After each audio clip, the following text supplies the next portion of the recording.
It's the last day of the first half of the season as the Whitey Red Sox take a trip to Arnie Allen Diamond at Gov Fuller Field to take on the Falmouth Commodores. Tonight, the Eastern Division leading Whitey Red Sox face a Falmouth team that is playing their best baseball as of late.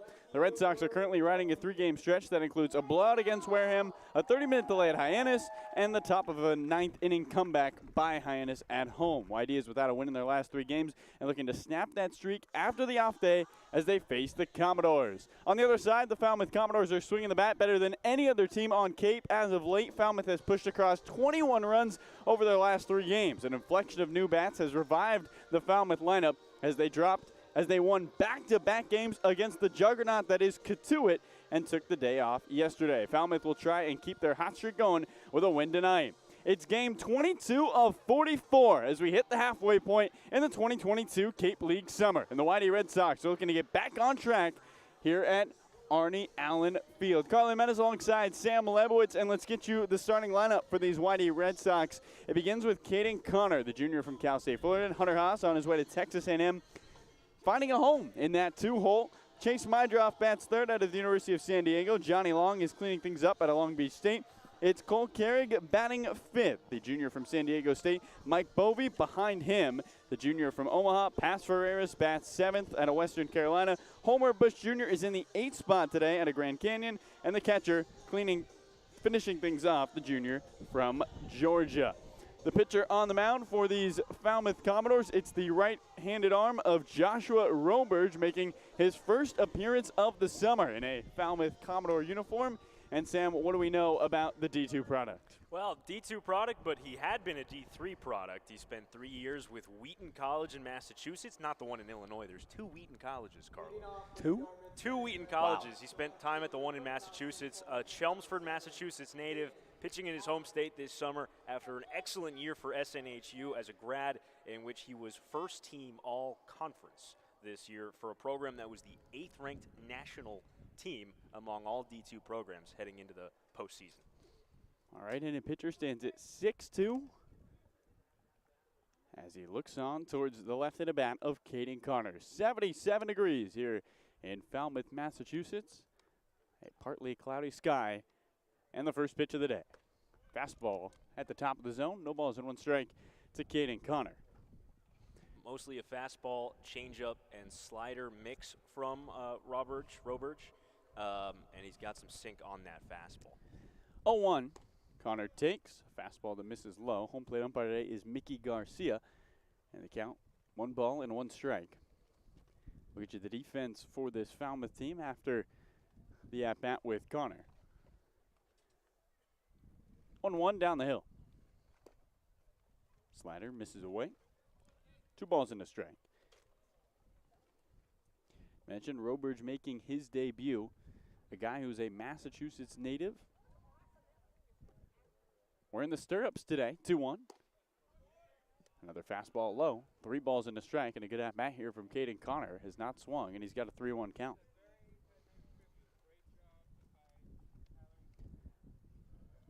Caden hitting leadoff today. He's 4 for 15 over the last 4 games. 3-1. And he swings and misses. Fastball at 92.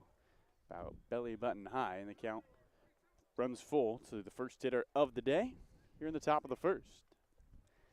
Red Sox first trip to Gov Fuller Field, which has been renovated. 3-2. Connor swings and lifts one down the left field line, drifts foul. Count holds it 3 balls and 2 strikes. New dugouts, a new backstop, new lights, a new outfield fence. A lot of money was put into this new stadium. Not to mention the state-of-the-art equipment that they have in their press box, making it one of the fanciest broadcasts you'll find on Cape Cod. Full count offering and a swing and a foul tap into the glove of Cromwick. A strikeout to begin things for Roberge in his Cape Cod career. Cromwick is the catcher at first. Walsh, Stovall at second, Mooney at short, and Halter is playing third. McKenzie is in left, Pickney's in center, Brutcher in right. There's the defense. Here's the right-handed bat of Hunter Haas, who's wearing that number 2, Sam, and has seemed to found a home here in this 2 spot. Bases empty, 1 out, no score. Top 1, first pitch fastball misses up and away. 1 ball and no strikes, and we're seeing all fastballs from Roberge to begin. Probably just trying to establish it, make sure that he's getting ahead of guys.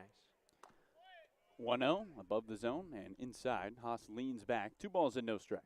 Hunter's playing his best baseball this summer. 8-game hitting streak, 5 multi-hit games in those games, and up to 5th on Cape Cod in average. Another multi-hit game in the last one against Hyannis. He just keeps swinging that bat well. 2-0. And he takes a fastball below the knees. 3 balls and no strikes here to Hunter Haas. With nobody on and 1 away, top 1. YD looking to win their 3rd game of the summer against Falmouth. 3-0, fastball down Broadway. 3 balls and a strike. Won both doubleheaders, or both games of the doubleheader against the Commodores. And really dominated from start to finish on that Sunday. Here's the 3-1. Haas fights off a fastball. Another full count, back-to-back full counts. It's 3-2 to Hunter Haas. But this is a Falmouth team that's coming in playing their best baseball this summer. A 3-game win streak. They've shrunken their run differential to just -12 after they really seemed like they couldn't hit for the majority of the beginning of the season, but they're hitting well. Payoff pitch. Haas chops one foul, third base side. 1 out, nobody on, no score. Mentioned those 2 games on June 26th, Sam. YD hit nearly 300 and held Falmouth to 1 run. And in the second game, just 1 hit. Yeah, a couple of really great starting pitching performances in that one. 3-2 again. Haas takes ball 4 low. 91 on the fastball. Hunter down to first on the walk. 1 on, 1 out in the top of the first. No score between YD and Falmouth. Here's Chase Mydra. Those games back in the doubleheader on the 26th were started by Jared Lyons and Connor Markle, who combined to shut out the Commodores across 12 of those 14 innings. Commodores getting their 1 run in that game, in those 2 games, on a Braden Taylor solo home run in the 7th inning of game 2. They were almost completely shut out. Or rather, that was game 1, the home run. Very similar baseball games between the 2 of them. Taylor's now with Team USA, so he's not a factor anymore for the Commodores. A lot of Team USA guys. The roster announced yesterday. Meanwhile, YD really only lost 1 guy. Trey Morgan, who we didn't see, was the only Red Sox who was signed to come here and made that roster. We'll see how many of those Team USA guys make the trip to the Cape, but if you're a fan, it's a good sign. First pitch to the righty, Chase Mydroff, is a changeup that misses high. And the count, 1 ball and no strike. Yeah, they're the first off-speed pitch from Roberge. But 3 Red Sox signees that were with Team USA during the scrimmages that didn't make the roster. We'll see if they show up. 1-0 with Haas at first and a swing and a miss on a fastball. Those being Braden Montgomery from Stanford, a 2-way standout, really talented outfielder who can pitch in relief a little bit. And 2 relief arms, Luke Savage and River Ridings from TCU. Haas at first, no score, top 1 between Falmouth and YD. Mydroff looks on, the 1-1. And he swings at the changeup, fouls it off down the right field line over towards that lone grandstand. Here at Falmouth, that is full. Flag blowing in from center. Fans filling up the stands down the right field line that look like they're for a football field. It seems like, if I had to guess, Sam, that football and baseball is played here at Gov Fuller. 1-2, Mydroff swings and lifts one into center field. Pickney, the center fielder, to his right, ranges and makes the catch. There's 2 gone. Hunter Haas retreats back to first base. And up comes Johnny Long, the cleanup hitter. It does look as though the fence in the outfield could be retractable with that screen that's up there, not a planted-in chain link fence like we have at Red Wilson Field. But I'm not seeing any goalposts. Of course, perhaps those could be moved in and out as well. Very true. Right into bat of Johnny Long. Takes a first pitch strike. 81 on the outer edge on the changeup. Haas at first. 2 gone, top 1. No score between Falmouth and YD. One of 2 trips the Red Sox make to Falmouth as the 0-1. Slider misses low. 1 ball, 1 strike. Haas with decent speed at first. We haven't seen him run a whole lot this summer, though. Just 1 stolen base. An oven mitt on that left arm. Arms dangling by his side as he takes a 3-step lead. 1-1. Long golfs one back towards the ESPN-type press box, Sam, that they have here at Falmouth. We got to take a look at it earlier. It is high-tech. want to thank Trey, Carter, and Logan, the three very talented broadcasters that Falmouth has, for welcoming us into their press box for a little bit of a tour pregame. They have about 5 or 6 cameras set up, a big screen they string through the software called Black Magic. 1-2. Fastball on the outer edge. Strike 3 call. A strikeout to begin and end the frame.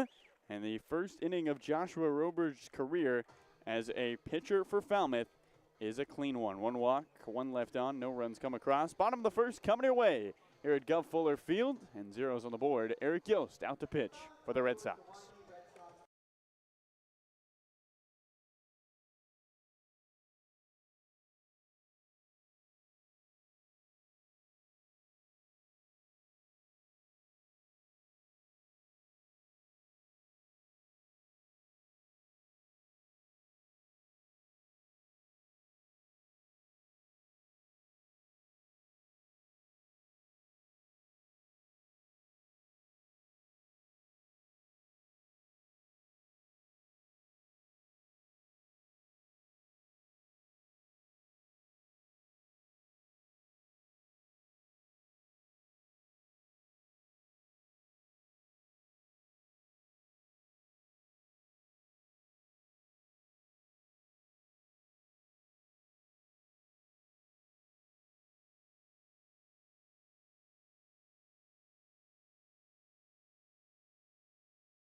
Welcome back to Whitey Red Sox baseball here at Arnie Allen Diamond at Gov Fuller Field. A mouthful as we begin the bottom of the first inning. T-Mobile is proud to sponsor the Cape Cod Baseball League. T-Mobile is committed to serve those who serve, and that's why they go above and beyond for our active duty military and veterans. Visit your neighborhood T-Mobile store or T-Mobile.com to learn more.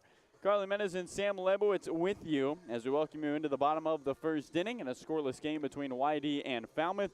But quickly, let's get you this Falmouth lineup. It begins with the senior Alex Movie. Colby Halter bats second out of Florida. Peyton Stovall, the sophomore out of Arkansas, bats third. Cleaning things up, it's Jacob Walsh from Oregon. In the fifth spot, another Duck, Josiah Cromwick out of Oregon. Corey Collins, the Georgia Bulldog, bats sixth. Andrew Pickney, Drew Brutcher, and Anthony McKenzie in the 7, 8, 9 spots. Eric Yost, the right-handed pitcher out of Northeastern, on the mound as he faces the righty Mooney. First pitch home. Swing and a miss. 30. Curveball. And the count, no balls and 1 strike. Yost, a returning Whitey Red Sox, who is making his 4th start of the summer. 0-1. Mooney swings and misses.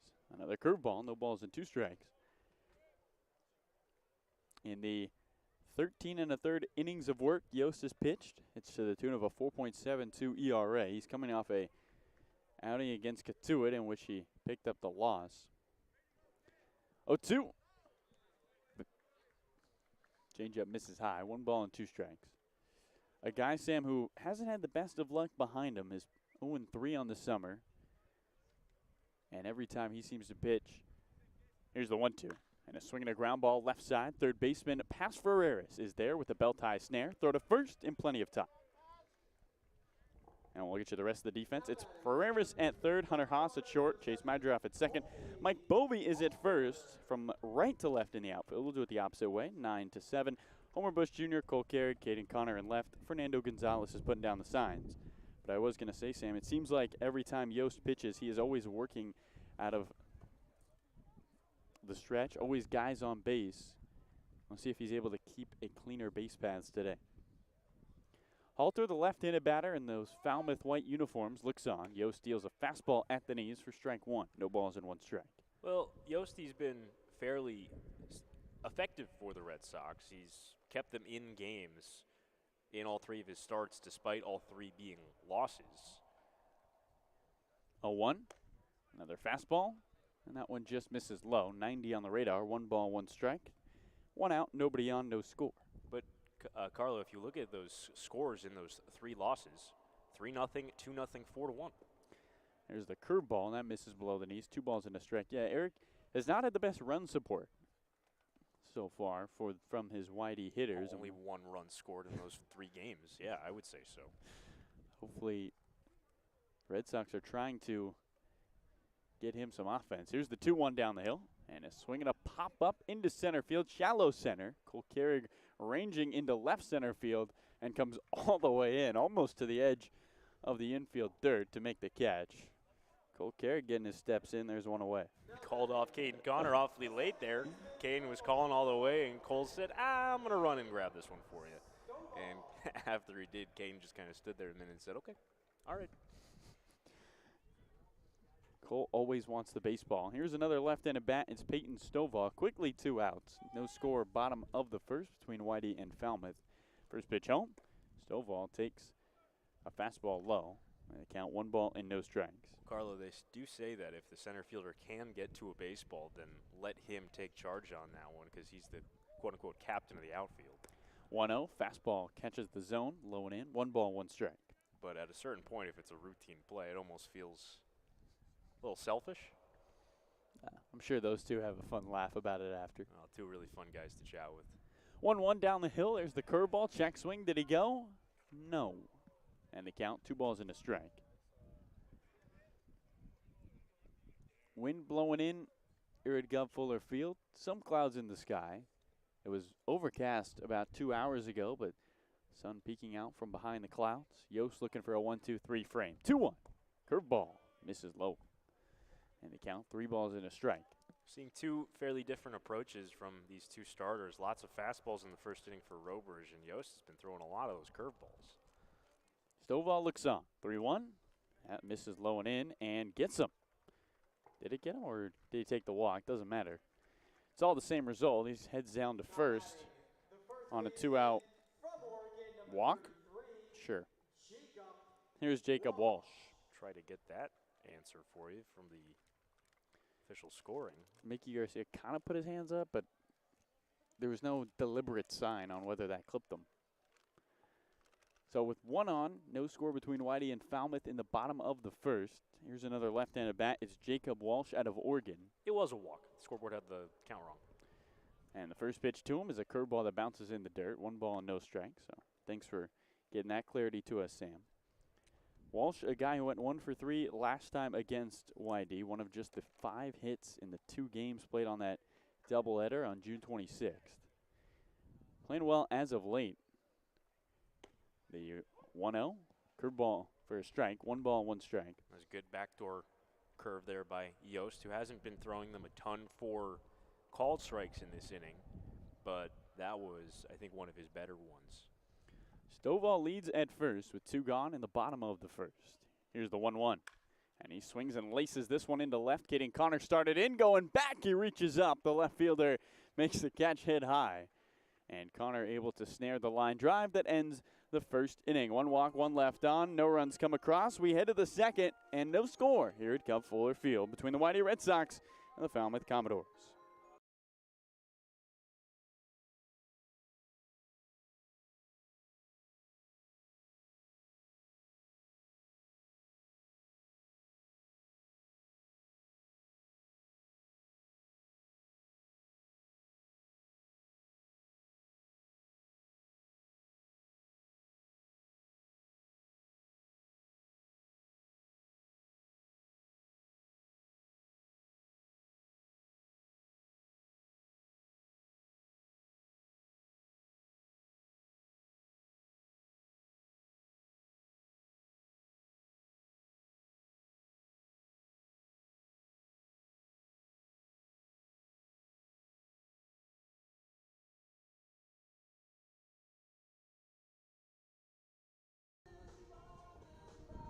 Cape Cod Veterinary Specialist offers premier emergency and specialty care for your pet when it matters most. Located in Buzzards Bay and Dennis. Learn more at CapeCodVetSpecialist.com. That's CapeCodVetSpecialist.com. I'm Carlo Jimenez. That's Sam Lebowitz. And we're calling some Whitey baseball here at Arnie Allen Diamond at Gov Fuller Field. Say that 5 times fast. Top of the second inning coming your way. It's Cole Carrig, Mike Bovey, and Pass Ferreira's due up in a scoreless second frame. Facing the righty Joshua Roberge. Sam, we've seen a lot of fastballs from Roberge in those first 4 batters he faced. You think we see more of the same his first time through the lineup? Well, I think he threw nothing but fastballs to roughly the first 2 to 3 hitters. Started working the off-speed pitch, probably the changeup in a little bit more towards the back half of that inning with the runner on first base. But it'll be interesting to see where he goes, at least through the remainder of the first time through this lineup. And then it'll be interesting to see how he adjusts the second, maybe third time through. Switch hitter Cole Carrick bats from the left side, who's starting to find some rhythm as of late. 8 for 26 over his last 7 games with 6 RBIs and 6 stolen bases. He's now tied for first on the Cape in stolen bases with Victor Scott, the second of Katuitt. So get Carrick aboard to begin the second, and it could be a good start. First pitch home, and he swings and lifts one down the left field line over towards the homes behind the bleachers down the line and left. No balls and 1 strike to him. Red Sox take 2 trips to Falmouth. Here's the 0-1. Carrick swings and fouls another one off down the left field line for a souvenir.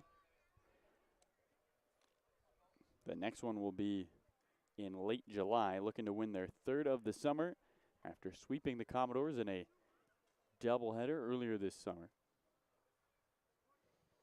Base is empty, nobody out. 0-2 to Carrick. And he takes a fastball high and away. 1 ball and 2 strikes. Cole wearing the pink armband on the left forearm. Socks pulled up to the knees. 1-2. And he swings and misses at a curveball in the dirt. The catcher, Cromwick, throws to first, and the first baseman, Walsh, steps on the bag. There's one away. That's the 3rd strikeout already here for Joshua Roberge, making his first start for the Falmouth Commodores. And here's Mike Bovey. Bovey with the eye black on the right eye. One line that's closer to the nose is about to his mouth, and then the other goes all the way to his chin. Batting from the left side, a left-handed batter with the bases empty and 1 away. He looks at a first pitch changeup. It catches the knees. No balls and 1 strike. No score here between YD and Falmouth. Roberge sets to the belt, rocking the stirrups. 0-1. Swing and a miss on another change. No balls and 2 strikes. Back-to-back batters. Roberge has gotten ahead 0-2. Bovey taking his time, looks at his bat, exhales, rested on the left shoulder. 0-2. And he swings and hits one on 2 hops down the first base line. A fair ball. Backhanded by the first baseman, Jacob Walsh. And he steps on the bag to beat Bovey for out number 2. 2 quick outs here in the top of the second inning. And up comes Pass Ferreras with the base paths vacant. You know, Carlo, just because a guy doesn't come out of a big school, Power 5 Division I school, it doesn't mean they can't be effective. We saw this with Brody McCullough out of Wingate when the Red Sox traveled to McKeon Park the other day against the Harbor Hawks, who struck out 9 in 5 one-hit innings. Right-handed batter of Ferreras takes the first pitch strike, knee high. And Roberge is working quickly. He's throwing lots of strikes, and he's already up to 3 strikeouts with 2 outs here in the second. 0-1, Ferreras takes a fastball at the knees. Really pounding the bottom of the zone. First the change there, the fastball. Roberge holds the glove out in front of him, just about chin height. Hides the ball. 0-2, swing and a miss. Ferreras strikes out on a slider. That's now 4 strikeouts in 2 innings as Mike Bovey's ground out to first is sandwiched in between a pair of K's, and we head to the bottom of the second.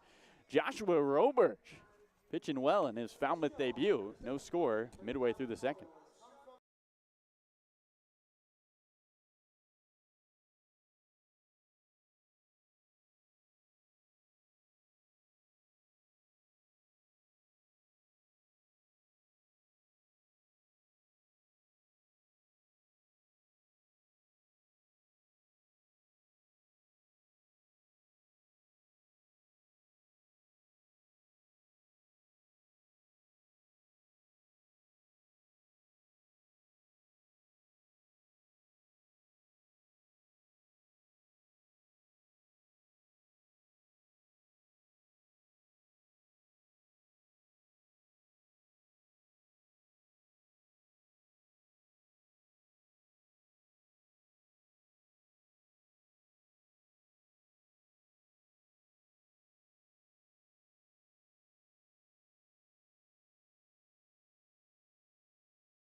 Welcome you back to Danie Red Sox baseball as we enter the bottom of the second inning. No score between the Red Sox and the Falmouth Commodores. And here is Josiah Cromwick, one of those new Falmouth bats who was not on the roster the last time these two teams faced off. Right-handed batter out of Oregon. First pitch to him. And he takes a changeup at the top of the zone for strike one. No balls and one strike. Cromwick rocking those bright green Oregon Duck shoes. A 1-2. And he takes it in the dirt. Curveball spiked in. 1 ball and 1 strike. Cromwick, Collins, and Pickney due up. Out of Las Vegas, Nevada, the right-handed batter looks at a 1-1 that bounces in. 2 balls and a strike. A guy who's been strikeout prone in his 16 at-bats. He struck out 7 times, including 2 strikeout games in 3 of his last 4. 2-1. Fastball catches the outer edge. 2 balls and 2 strikes with nobody on and nobody out. A lot of zeros on the board. No score. Yost looks over the top of his black glove. He kicks 2-2. Swing and a miss on the slider. Ball in the dirt. Gonzalez throws one to first. Bovee steps on the bag, and there's one away.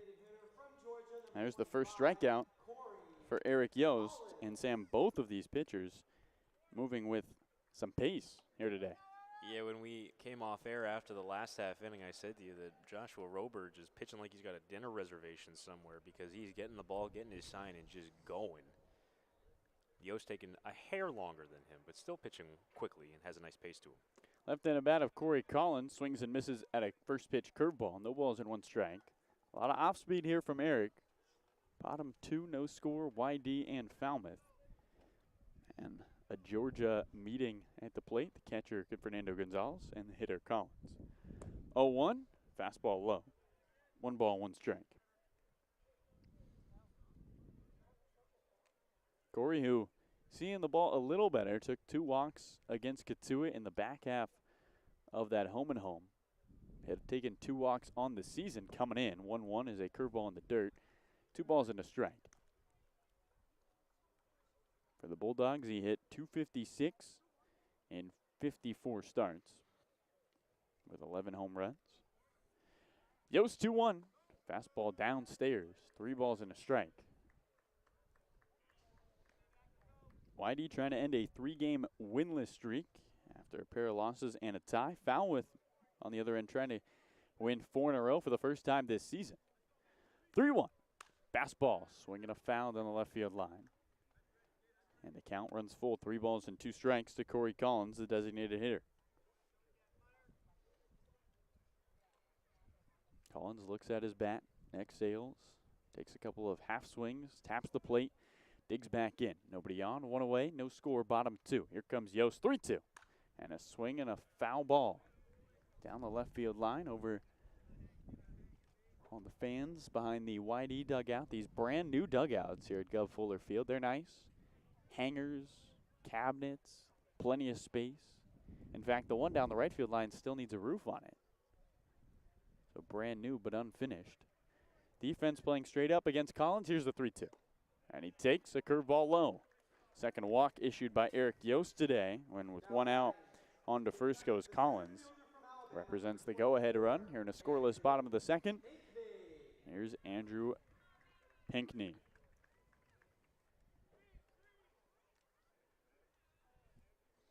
Pinkney out of Alabama, hitting .184 this summer, but as of the rest of this Falmouth team, he has found some rhythm. 2 home runs at Katuitt in their last game as he swings at the first pitch and fouls it over towards the coaches of the Red Sox. No balls and 1 strike to him.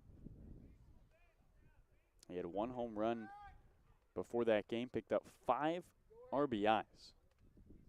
Also had a pair of stolen bases. Pretty good day, I'd say, Carlo. 2 home runs, 5 RBIs, 2 stolen bases. I'll take that. 0-1 is a strike on the outer edge, 92 on the fastball. No score, bottom 2. Pinkney, who led Alabama in average and hits. Trying to continue his hot streak. A wide stance in that right-handed batter's box. Leading at first is Collins with his hands on his knees. He takes a big extra step after the pitch, and the 91-mile-an-hour fastball is fouled back. No balls and 2 strikes. Cromwick at first does not have a stolen base.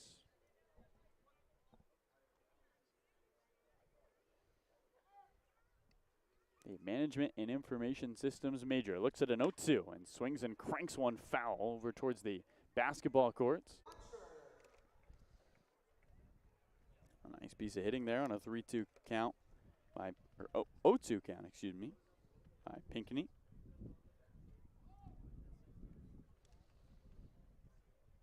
Yost looks on. Black glove pinned against his left hip, the ball behind his right hip. At second, the go-ahead run is Collins. At first, Pinckney with 1 away.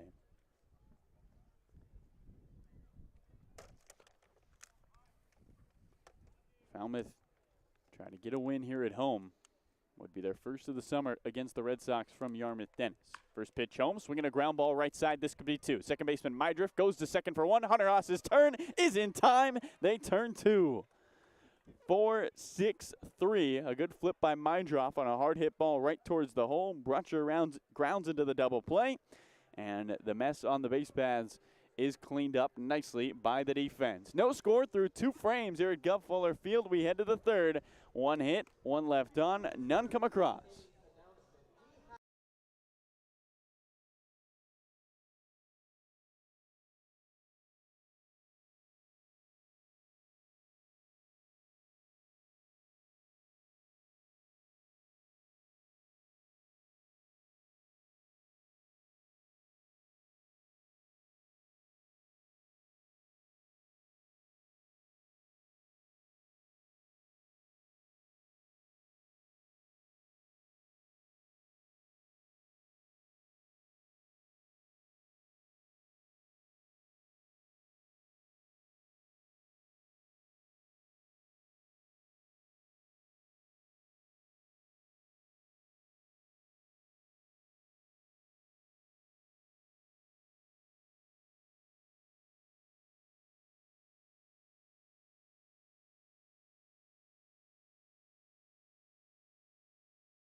Massachusetts State Lottery is a proud sponsor of Cape Cod Baseball.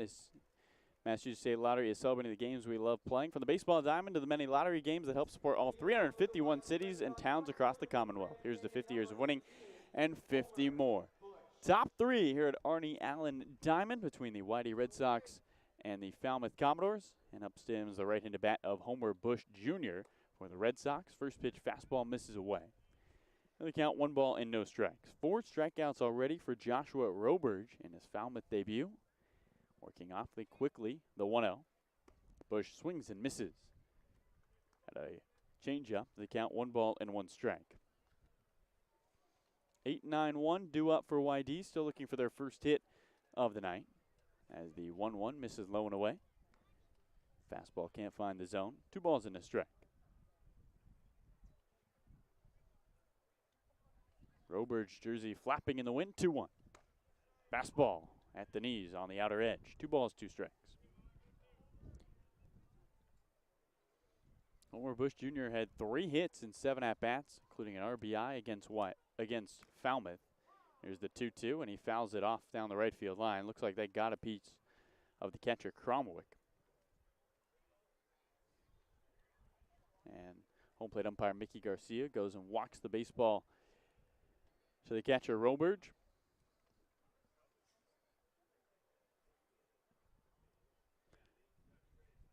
Base is empty, nobody out.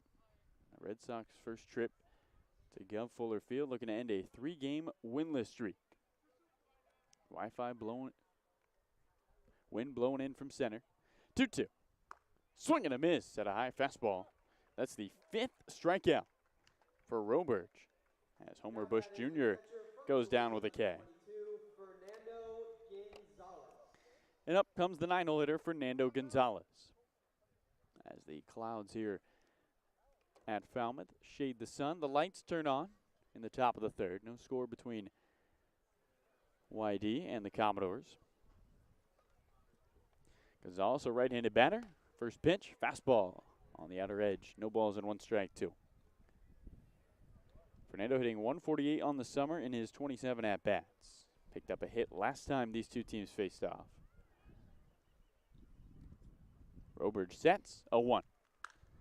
Fernando swings and skies one on the infield. Foul territory down the right field line. First baseman Walsh moves over and in front of his own dugout makes the catch with that big first baseman's glove. There's quickly 2 away. Now batting, the left fielder from Cal State Fullerton, number 7, Caden Connor. And here's Caden Connor, the leadoff hitter.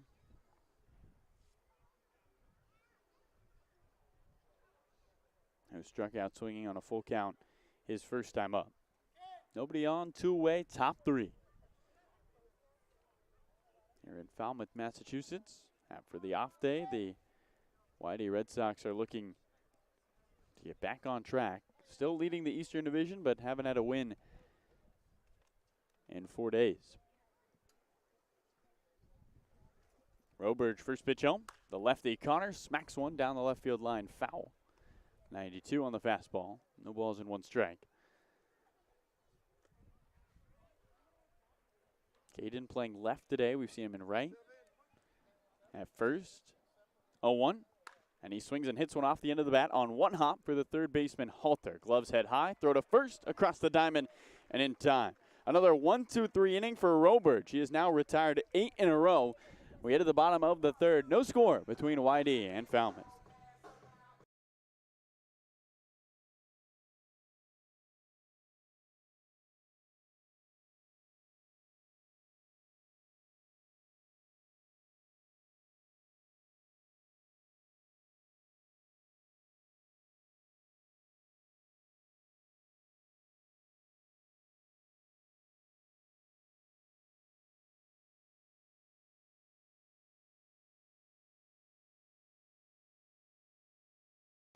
Well, hello from Captain Parker's Pub over in West Yarmouth on Route 28. The entire crew from Captain Parker's wants to give a big salute to Cape Cod baseball, especially the young players that have dedicated so much time and effort to baseball, America's pastime. So join us for lunch or dinner or just a bowl of our world-famous clam chowder. Captain Parker is easy to find but awfully hard to leave.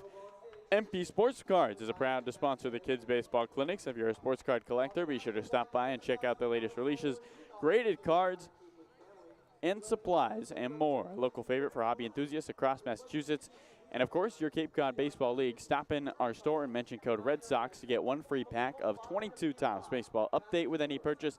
Some exclusions apply. Visit us at 71 Main Street in Carver, Massachusetts, or online at mpsportscards.com. I'm Carlo Jimenez. To my right is Sam Lebowitz as we begin the bottom of the 3rd inning here at Gov Fuller Field between the Whitey Red Sox and the Falmouth Commodores on a gloomy Wednesday night here in Falmouth, Massachusetts. The Red Sox first trip an hour and 10 minutes away. One of the longest trips on Cape for this YD team, playing a cross-division rival. 9-1-2 due up for Falmouth. Here's the left-handed bat of Anthony McKenzie. First pitch home, and he swings and puts one on the ground in center field. A base hit. Anthony McKenzie with a knock on the first pitch he sees. Second hit of the day for the Falmouth Commodores in the bottom of the 3rd. No score between YD and Falmouth.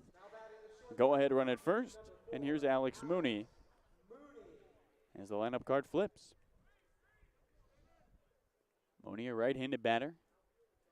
Multiple hits in 2 of his last 3 games. 1 stolen base for McKenzie on the summer. He leads at first. Arms dangling in front of his kneecaps. Yost kicks and deals home. Mooney shows bunt. Bunts one down the first base line. Foul. Mike Bovey scoops it up just to make sure. The first baseman in foul territory. No balls and 1 strike. So a Falmouth team that did not have more than 1 hit going into the 7th inning in both of those doubleheaders on June 26, now with 2 here in the bottom of the 3rd. Partly cloudy, lights starting to turn on. Snap back throw to first. Back on a head first slide is McKenzie. It's about a 10-foot high fence all across the outfield. 320 down the line, 385 to straightaway center. Another throw to first as Bovey applies the tag. It was close. Sliding to the backside of the base was McKenzie, but he gets there with his bare hand. Flag down the right field line is blowing in as fans fill up the mini hill down the right field line and the two bleachers. 0-1. Curveball misses low. 1 ball and 1 strike. Alex Mooney, who was an ACC freshman honoree, became the 5th player in Duke history to earn freshman all-conference honors. Another throw on to first. No tag applied from Bovee. The Commodores, who have scored 21 runs over their last 3 games, trying to keep the bats hot against one of the best pitching staffs on Cape in YD. 1-1 home. Curveball chopped towards short. This could be 2. Hunter Haas slips to second for 1. Here's the turn in time. Second double play of the day for the YD Red Sox. Clears the bases for Eric Yost. That's 6-4-3. And quickly 2 outs in this bottom of the 3rd. No score between YD and Falmouth.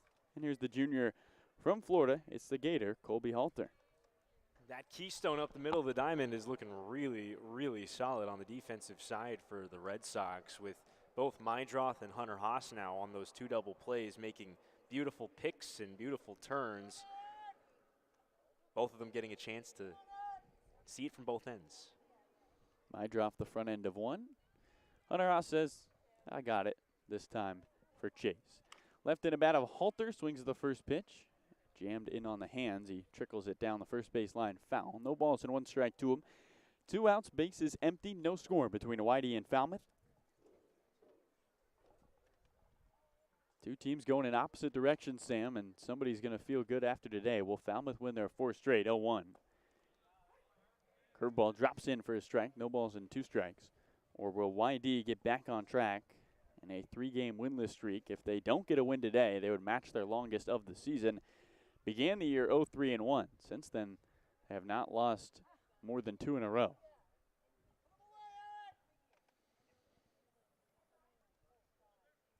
Halter, who has home runs in back-to-back games, digs in. Stirrups pulled high just below the kneecaps. Bat bouncing off his left shoulder. 0-2. Fastball just misses away. 1 ball and 2 strikes. 92 on the radar gun from Eric Yost.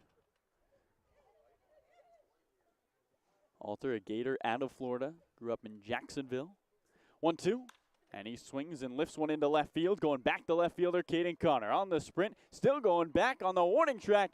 He reaches up and makes the catch with the leather. Halter sends one into left. It's a loud 3rd out in the bottom of the 3rd and ends the 3rd inning here at Gov Fuller Field. 1 hit, no runs come across, no left on. We're through 3 and zeros on the board. Just 2 hits for Falmouth. 4 inning coming your way, and Sam Lebowitz is ready to step up to the plate here at Gov Fuller Field. No score between YD and Falmouth.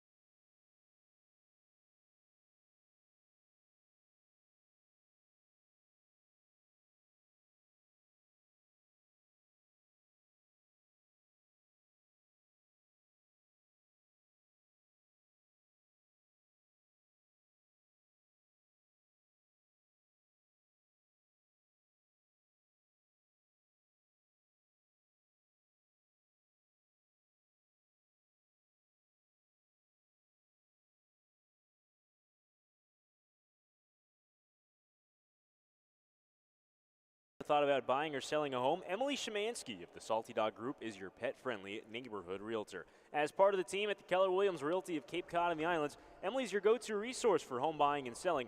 Call Emily Szymanski at 508-221-0196 or visit thesaltydoggroup.kw.com. That's thesaltydoggroup.kw.com. We enter the middle frames here at Gov Fuller Field as the Red Sox come to bat in a scoreless game. Top of the 4th inning between the YD Red Sox, the Falmouth Commodores, playing the 3rd of 4 this summer and the 1st of 2 at Gov Fuller Field. The Red Sox will be back here at the tail end of the season on July 30th. Hunter Haas leads off. The first pitch home from Josh Roberge is a fastball strike, 0-1. Roberge has been pretty darn effective through these first 3 frames. Not a hit allowed, just 1 walk. That was to Hunter Haas. 0-1 coming, a fastball fouled up the third baseline.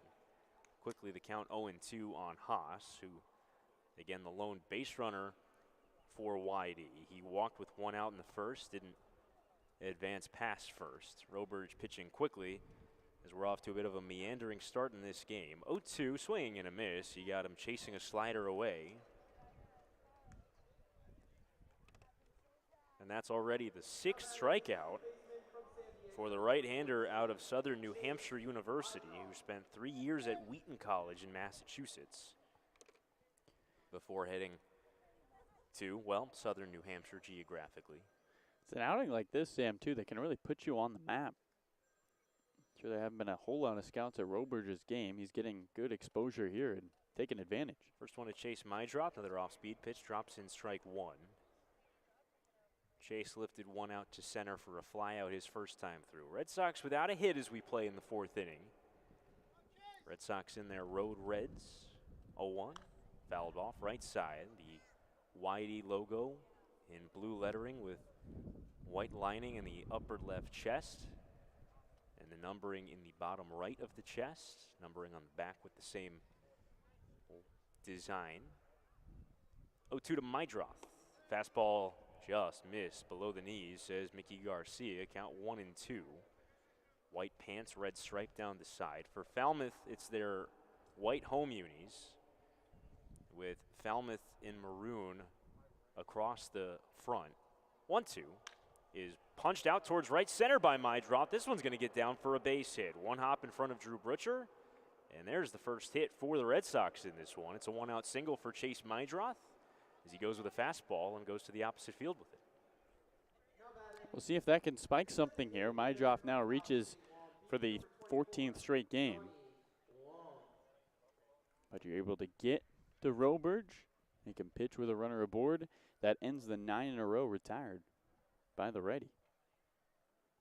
So Roberge will have to pitch out of the stretch for just the 2nd time here in the 4th inning. Johnny Long, another right-hand hitter, steps up. First pitch coming home to him is a fastball that misses just off the plate for ball 1. To finish up on those unis, they are a pristine white uni with Falmouth across the front, the lettering below it in the maroon lettering as well. White pants. 1-0, fastball missed away, 2-0.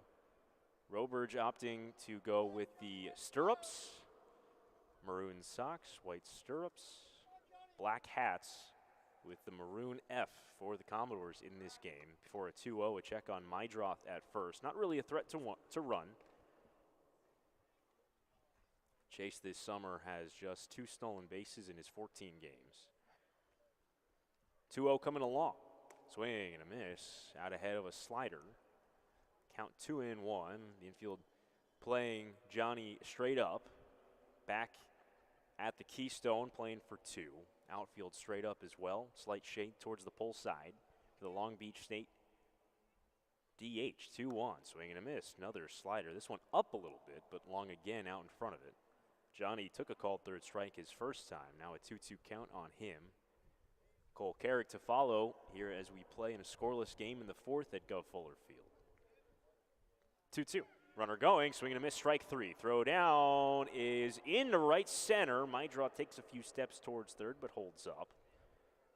As Josiah Cromwick's throw was to the first base side. Second baseman Peyton Stovall couldn't handle it. There's the 3rd stolen base of the summer for Chase Mydrop, and with 2 out following the strikeout, Cole Carrick a chance with a runner in scoring position to get the first run of the game home. And what makes this even more impressive, another strikeout for Roberge. He's doing it against a YD team that is the 3rd hardest team to strike out on Cape. And a group of hitters that doesn't strike out a whole lot. And before the game at McKeon Park a few nights ago when they struck out 16 times, they were the hardest team to strike out on Cape Cod. First one to Carrick. Missed beneath the zone, a fastball just off the knees. 1-0 to Cole at 89 miles an hour. Cole chased one in the dirt. He struck out his first time. Again, the infield pretty much straight up. The shortstop Mooney playing fairly up the middle, which also aids in holding Chase Mydroth close to the bag. Count 1-0 here. Away, a changeup, couldn't get him to bite.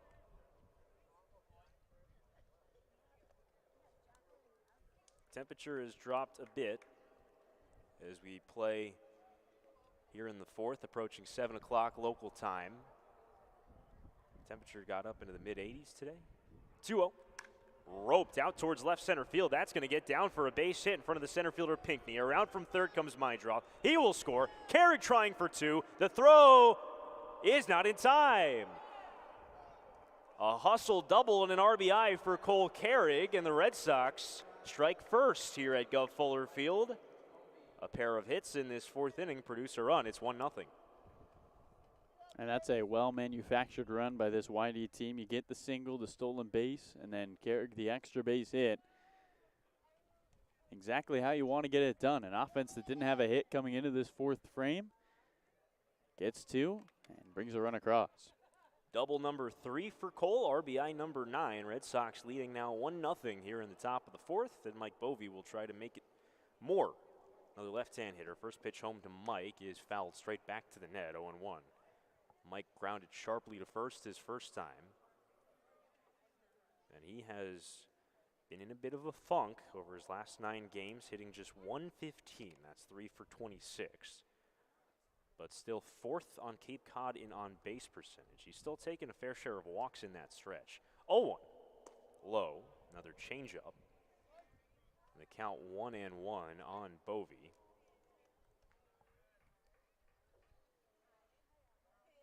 Bovee batting 6th today, primarily has been a middle of the order bat for the Red Sox. 1-1. Changeup taken on the outside corner. Mickey Garcia said yes. Maybe Mike Bovee said no as he shakes his head before stepping back into the batter's box. So 1-2 count. Carrick on at second with 2 down. A run home. Here it comes. Runner going. And a high fly ball. Shallow out to left. The shortstop Mooney out. It's the third baseman, Halter, who can't make the catch in foul territory. It is a foul ball. Halter went back on that ball very awkwardly. The left fielder, Anthony McKenzie, was really nowhere to be found, and Halter tried to make an over-the-shoulder basket catch with his back towards the Red Sox dugout. Really was the only one who was going to have an angle on that ball because neither Mooney nor McKenzie came close. It lands foul. And they will give an error to the third baseman, Colby Halter. And now if you're Bovee, a guy who hasn't got a whole lot of breaks these past couple of games, an opportunity to get another chance with Carrick at second. Another 1-2. And it's laced foul left side. And we'll do it again, not a fastball. Wind is taking the baseball from left to right. The American flag down the right field line is pretty stiff in foul territory to the right. Here's a 1-2 again. Rolled right side, Walsh over, fields it, ranging, throws to the pitcher covering in time.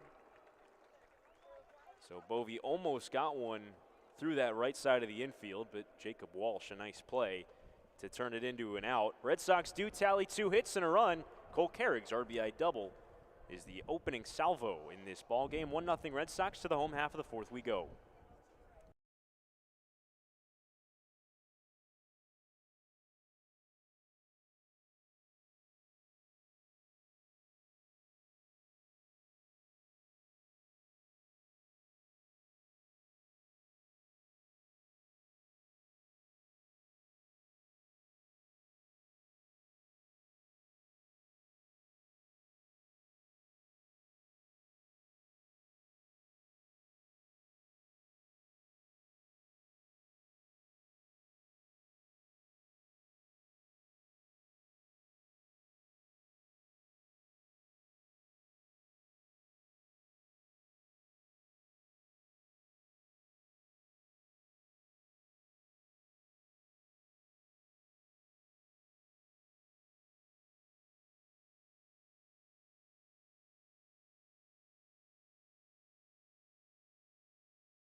Red Shirt Fridays is a national program created to acknowledge, honor, and support our troops and first responders who put themselves in harm's way to defend our freedom. In support of this program, the Whitey Red Sox and all Cape League teams are wearing specially designed red jerseys every Friday.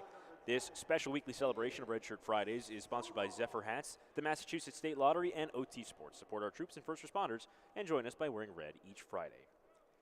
Home half of the fourth, Red Sox now protecting a 1-0 lead after Cole Carrick's RBI double in the top half put them ahead. Eric Yost tasked with making it stand up. The first pitch home to Peyton Stovall skips to the backstop for ball one. It'll be 3, 4, and 5 for Falmouth here in this freshly 1-0 game here in the fourth. Yost has walked 2 and given up 2 hits, but a couple of double plays through the first 3 innings have aided him. Stovall took one of those walks his first time home. 1-0 is swung on and missed for strike 1. And a guy in Yost who got one run support through his first 3 starts has a run here, and his defense playing well behind him. Feels like things are going his way. Now it's his job to make it stand up. 1-1 is roped right back to him. He caught it on a line. How about Eric Yost? An L1 in your scorecard as that one came right to the glove for out number 1. Well, he's doing it, Sam. The infield was shifted right on Stovall, and Yost said, let me be the defense myself. Here's Jacob Walsh, another left-hand hitter, and again, the infield stays shifted to the right. 3 infielders on the right side against Walsh, who lined out sharply to left his first time. The hardest hit ball today. Big left-hand hitter out of Oregon, hitting just 188 on the season. He squares to bunt and takes one down and in. It clipped him on the foot. An off-speed pitch that comes in and gets him right on the shin guard on his inside foot. So Walsh heads down to first.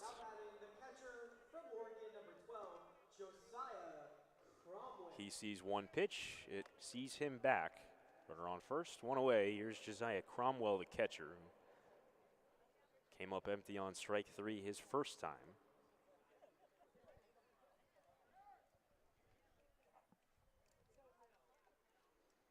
Yost out of the stretch, Walsh from first, 1 out, 1-0 game. First pitch to Cromwell, slider misses away for ball 1. Here at Gov Fuller Field, freshly renovated Gov Fuller Field, the first chance that we've gotten to see these new facilities, new dugouts along each side, a new backstop. 1-0 is rolled to the left side of the infield. Haas on the backhand, Picks gets 1 at second, relay to first, in time to get him! 3 innings in a row, the Red Sox have rolled a pair in defense of Eric Yost, and that was the prettiest of the bunch. A backhand stop by Hunter Haas. He rolls the 6-4-3. At the end of 4 at Gov Fuller Field, the Red Sox won, the Commodores nothing here on the Cape Cod Baseball Network.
Red Sox baseball brought to you by Giardino's Family Restaurant, a Cape Cod tradition. Same family, same location for 52 years. Giardino's is part of the community giving back to many and various organizations. As part of the recognition, Whitey Yarmouth Little League Field is named in memory of their dad, who founded the business in 1970.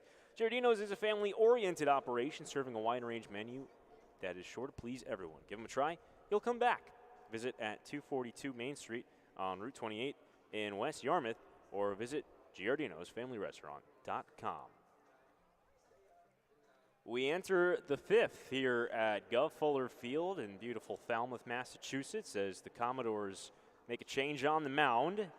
Be the right-hander out of Louisville, Caleb Corbett, who will step on the mound for Falmouth. He'll get the bottom third of the Red Sox order. 7-8-9 pass for Ferreras, Homer Bush, Fernando Gonzalez, as the Red Sox will try to extend a 1-0 lead. Closes the book on Josh Roberge. And Roberge was excellent in his Falmouth debut. He struck out 7 over the first 4 and had not allowed a hit through the first 3 until a single by Chase Meidroth and an RBI double by Cole Carrig pushed a run against his ledger in the top of the 4th. Pass Ferreras steps in against Corbett, who across 3 outings for the Commodores is still trying to get his footing. He's allowed 5 runs in those 3 outings, pitching to an ERA north of 16 in 2 2/3 innings, and had a rough year for Louisville this year, an ERA above 8 across 20 appearances, 18 of those in relief, 23 in the 3rd innings for the Cardinals. He allowed 21 earned runs. Did strike out 24, so good K numbers. The first pitch to pass Ferreras is a slider that misses off the plate and goes to the backstop for ball 1 off the glove of the catcher Josiah Cromwick. Pass struck out his first time, and a 1-0 here from the Louisville right hand. This one a fastball, swung on and missed for strike 1. It's always interesting when you get guys like Corbett on the Cape, because you know something is intriguing coaches about his stuff. Here's a 1-1. High fly ball, pretty well hit out to right. Drew Butcher a few strides back, now in as the wind takes it to the right. He makes the catch. So first batter retired for Corbett.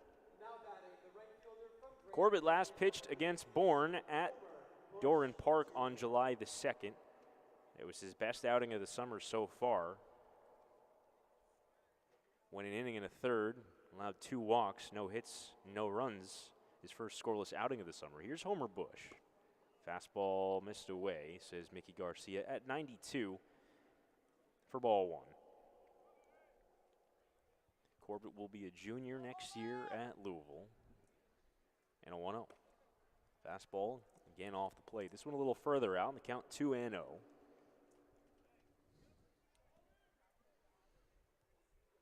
Corbett pitching for his hometown Louisville Cardinals. He's from Louisville on a 2-0.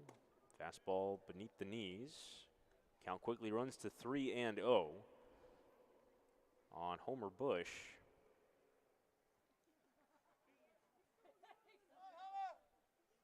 Walk's not a huge issue, not disproportionately anyways. The issue for Corbett this year is a 3-0 heads home down the middle for strike 1.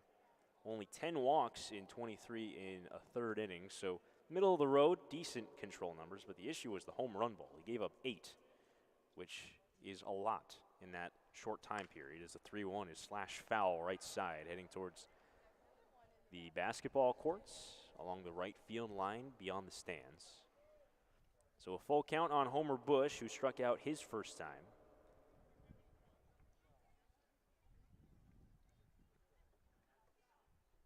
Here it is, 3-2 home. In there, strike 3 called. Looked like an off-speed pitch that just hung up at the letters, buckled the knees of Bush. He didn't offer, he took strike 3. So Bush, a strikeout victim for the 2nd time, this time looking. First strikeout for Caleb Corbett. And Fernando Gonzalez will hit with 2 out, nobody on, and try to make something of this inning. Try to keep it going for the top of the order in the on-deck circle and Caden Connor. Another right-hand hitter for Corbett. First pitch, breaking ball, drops in strike 1. Corbett kind of winds his body slowly as he brings that front leg up when he pitches, rather condensed on the mound.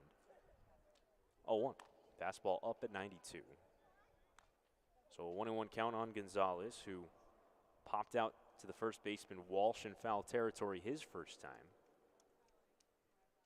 1-1 is line foul, right field line, hitting out of play. So Gonzalez will work out of a 1-2 hole.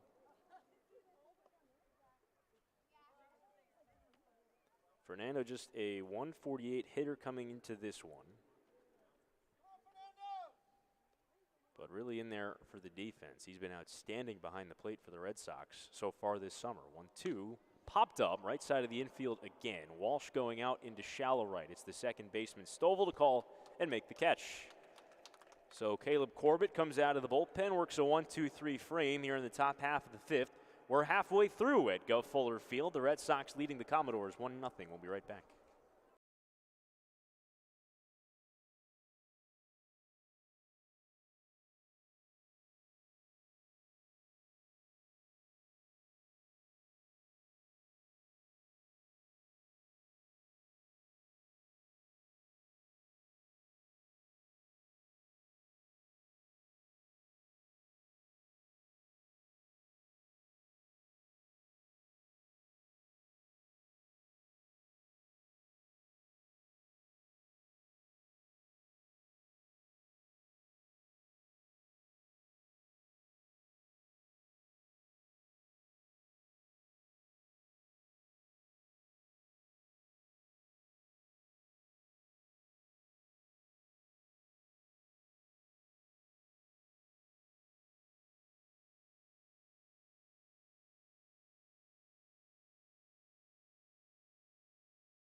Hey Red Sox fans, Devidime is the official website development company of the YD Red Sox. They designed and developed our website and help with our marketing to bring in more fans to our games and more visitors to our website. Devidime helps organizations generate more leads and maximize their marketing budget. Check out devidime.com and learn more.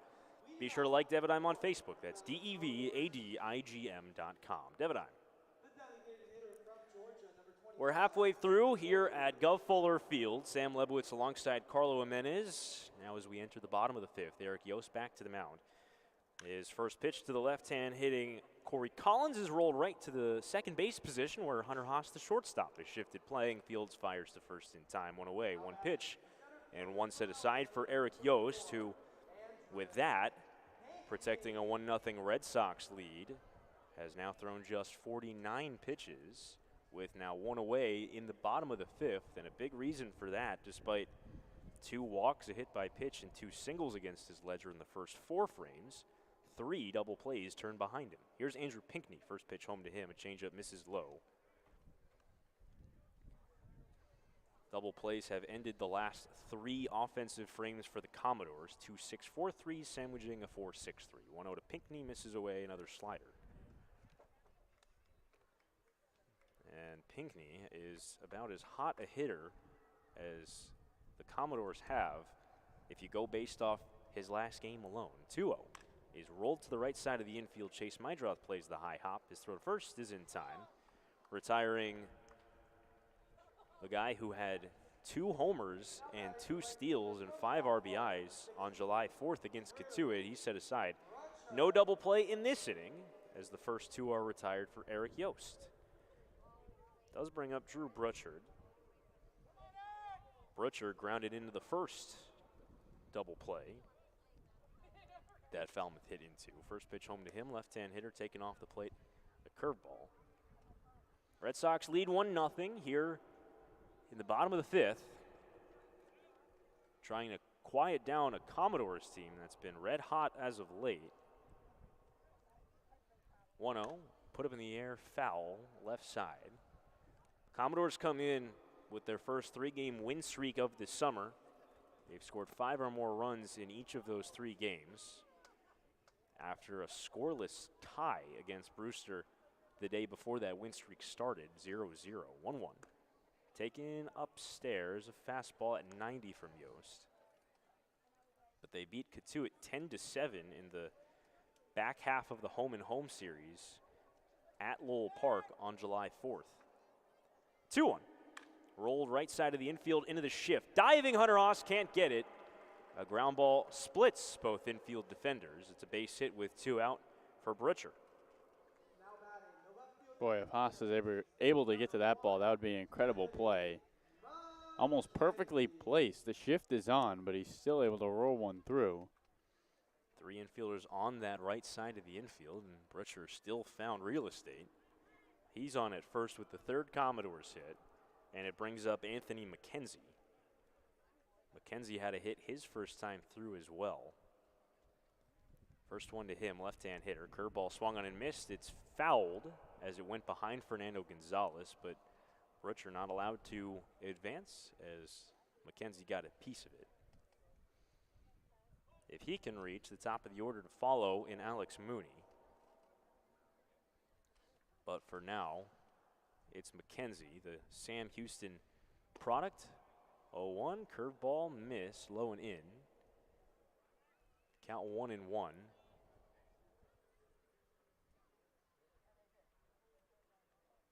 McKenzie just 1 out of his last 10 at the plate. 1-1. Curveball outside corner strike. Nicely done on the back door there by Eric Yost. And the count 1-2 to McKenzie, who came into this 2022 spring season ranked by D1 Baseball as one of the top 10 draft prospects in his conference. As the 1-2, runner goes and a line drive right at Mike Bovey. That retires the side. Bovey snares it in the webbing and sends us along to the 6th. 5 shutout frames for Eric Yost, the Northeastern product. It's looking good on the bump as the Red Sox nurse a 1-0 lead heading to the 6th here at Guff Fuller Field.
We welcome you back to Guff Fuller Field. The Red Sox leading the Commodores 1-0 here now in the top of the 6th. Sam Lebowitz alongside Carlo Jimenez as the Red Sox will try to extend that 1-0 lead. It's the top of the Red Sox order with Caden Connor followed by Hunter Haas and Chase Mydroth.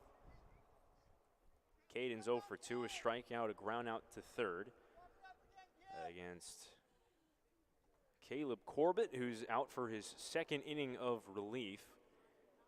At a 1-2-3 5th in relief of Josh Roberge. First pitch home to Connor, a strike 0-1. Beautiful day for baseball here as the Red Sox make the trip to Falmouth for the first time this summer. Currently about 75 degrees. 0-1, taken up and away, a fastball. Lots of blue in the sky still as we're about 7:15 on the East Coast here, wherever you may be listening from.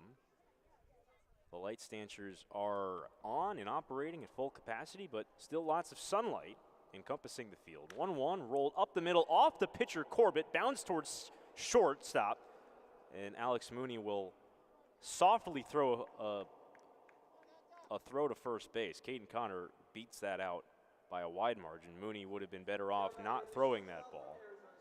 As it ricocheted towards his backhand side, he snared it, but had no shot. It's an infield hit for Caden Connor to start things off here in the top of the 6th. Kind of an interesting ricochet infield hit to start things off in the 6th, and here's Hunter Haas. Haas, a right-hand hitter. He's walked, he's struck out.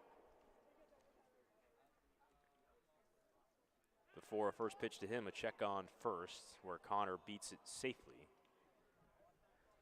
Hunter Haas trying to extend a 9-game hit streak that dates back to June the 25th, the day before these two teams got together for the first time. In the 8-game hitting streak, he's got 5 multi-hit games. First pitch is tipped foul off his foot.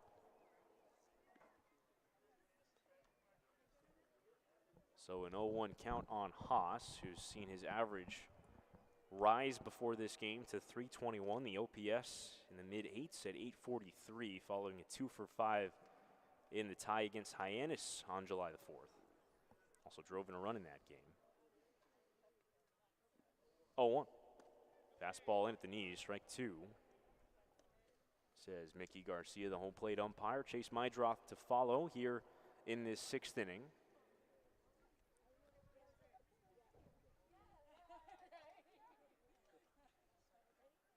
Wind blowing a little from left to right. Infield straight up against Haas, who chokes up on an 0-2. Here it comes, and it's rolled softly to short. Mooney charges his only play to first, and he gets him by a half step. Haas called out by the first base umpire, Richard Cabral.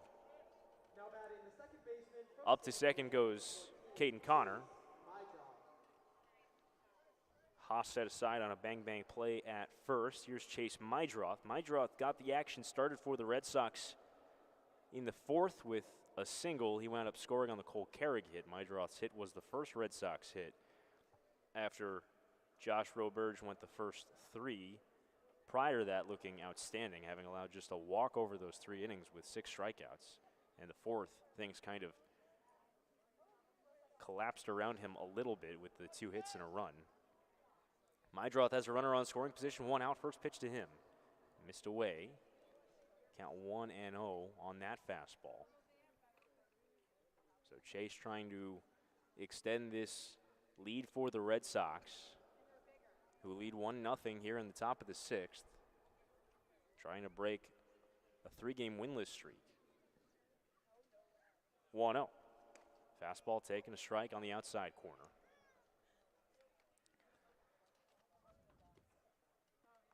Outside of Hunter Haas, Chase Mydroth has, for all intents and purposes, been the best Red Sox hitter over the last week and a half.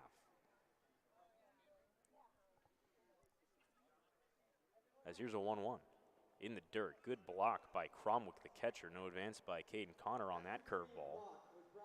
Chase Mydroth's average is up to 263, OPS up to 848. He has walked now 12 times on the season. He's hitting 321 with 4 driven in over his last 9 games.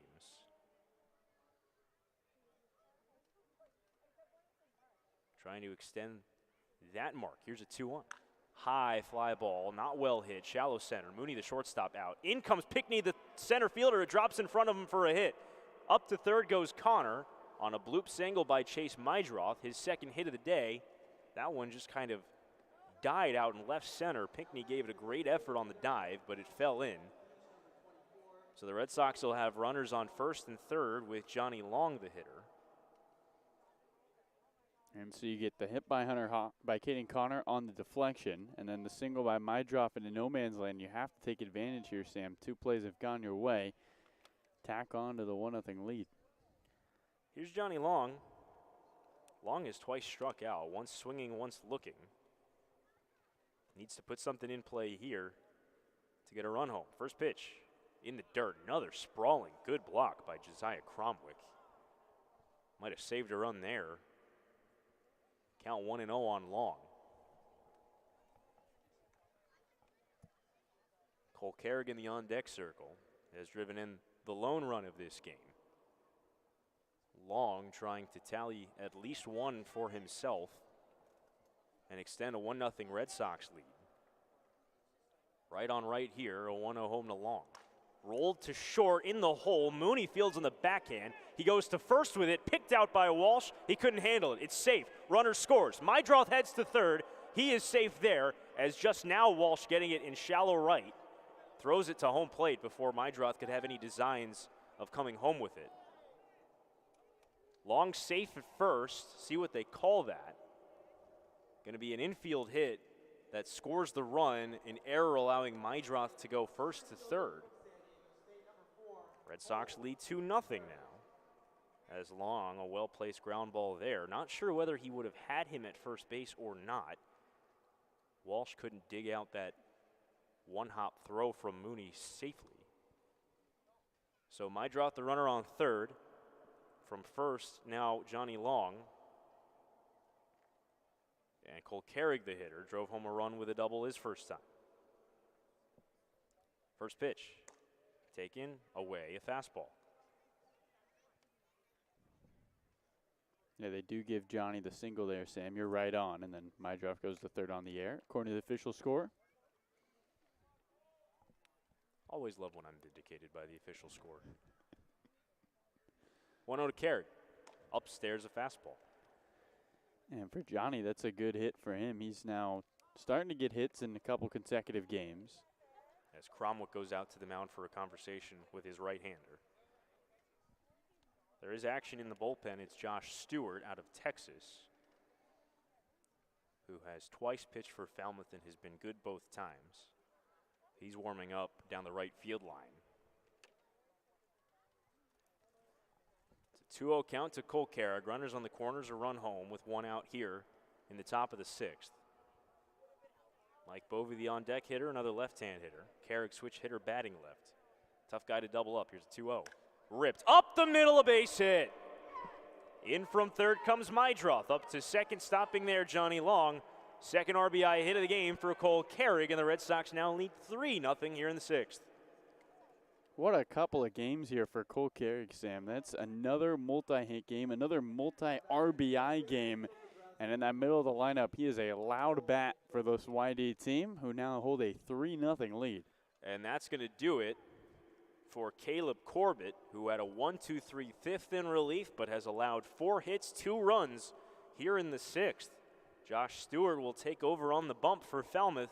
We'll introduce you to the right-hander out of Texas when we come back, who will prep for Mike Bovey. 2 runs home in the sixth. Red Sox now lead 3-0.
Out 2 runs home here in the top of the 6th. The Red Sox have extended their lead up to 3-0. A new pitcher on the mound for the Commodores.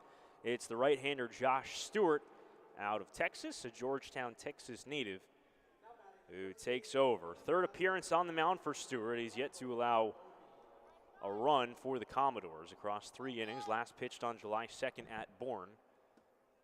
Takes over against Mike Bovee in relief of Caleb Corbett, who had allowed 4 hits, 2 runs so far in this 6th inning with 1 out, 2 on. Here's the first pitch to Bovee. It's popped up. Right side of the infield fly rule called as the shortstop Mooney makes the catch. Struggles continue for Mike Bovee. 1 pitch, he pops out, an unproductive out. He's 0 for 3 today. Here's pass Ferreras with Long on at second. Drove home a run on an infield hit. Carrigan at first drove home a run on a sharp single up the middle.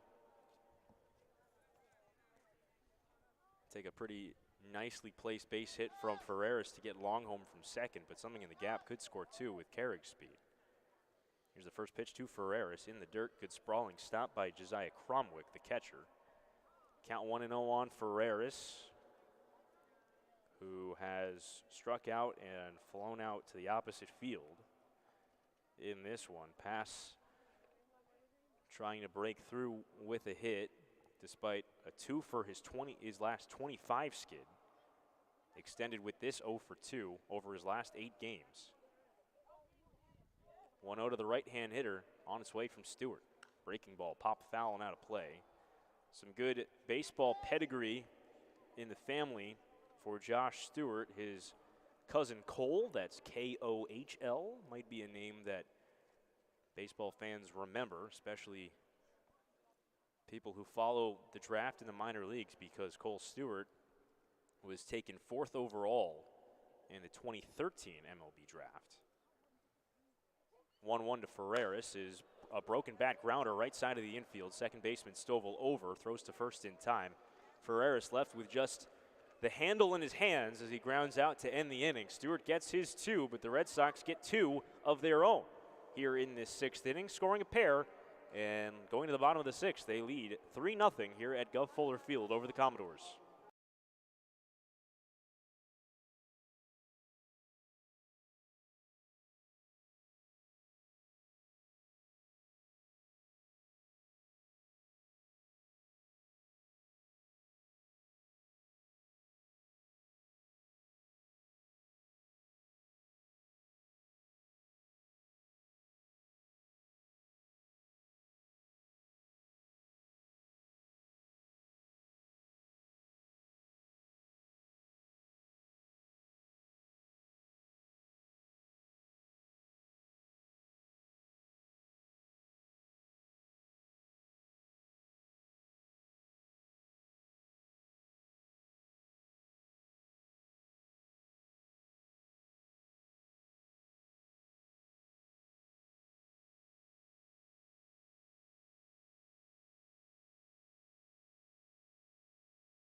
We enter the bottom of the 6th, top of the order up for the Commodores. Eric Yost back to the mound. He's been staked with some run support, really, for the first time this season. The Red Sox now lead 3-0 here in the bottom of the 6th. First pitch to Alex Mooney, a fastball at 90 that punches the inside corner, 0-1.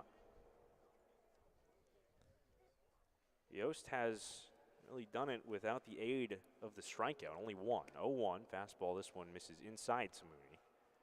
Only 1 K through the first 5 scoreless for the Northeastern right-hander Yost, but 3 double plays behind him as the 0-1 is chopped to short, fielded by Hunter Haas. His throw to first is in time, 1 away.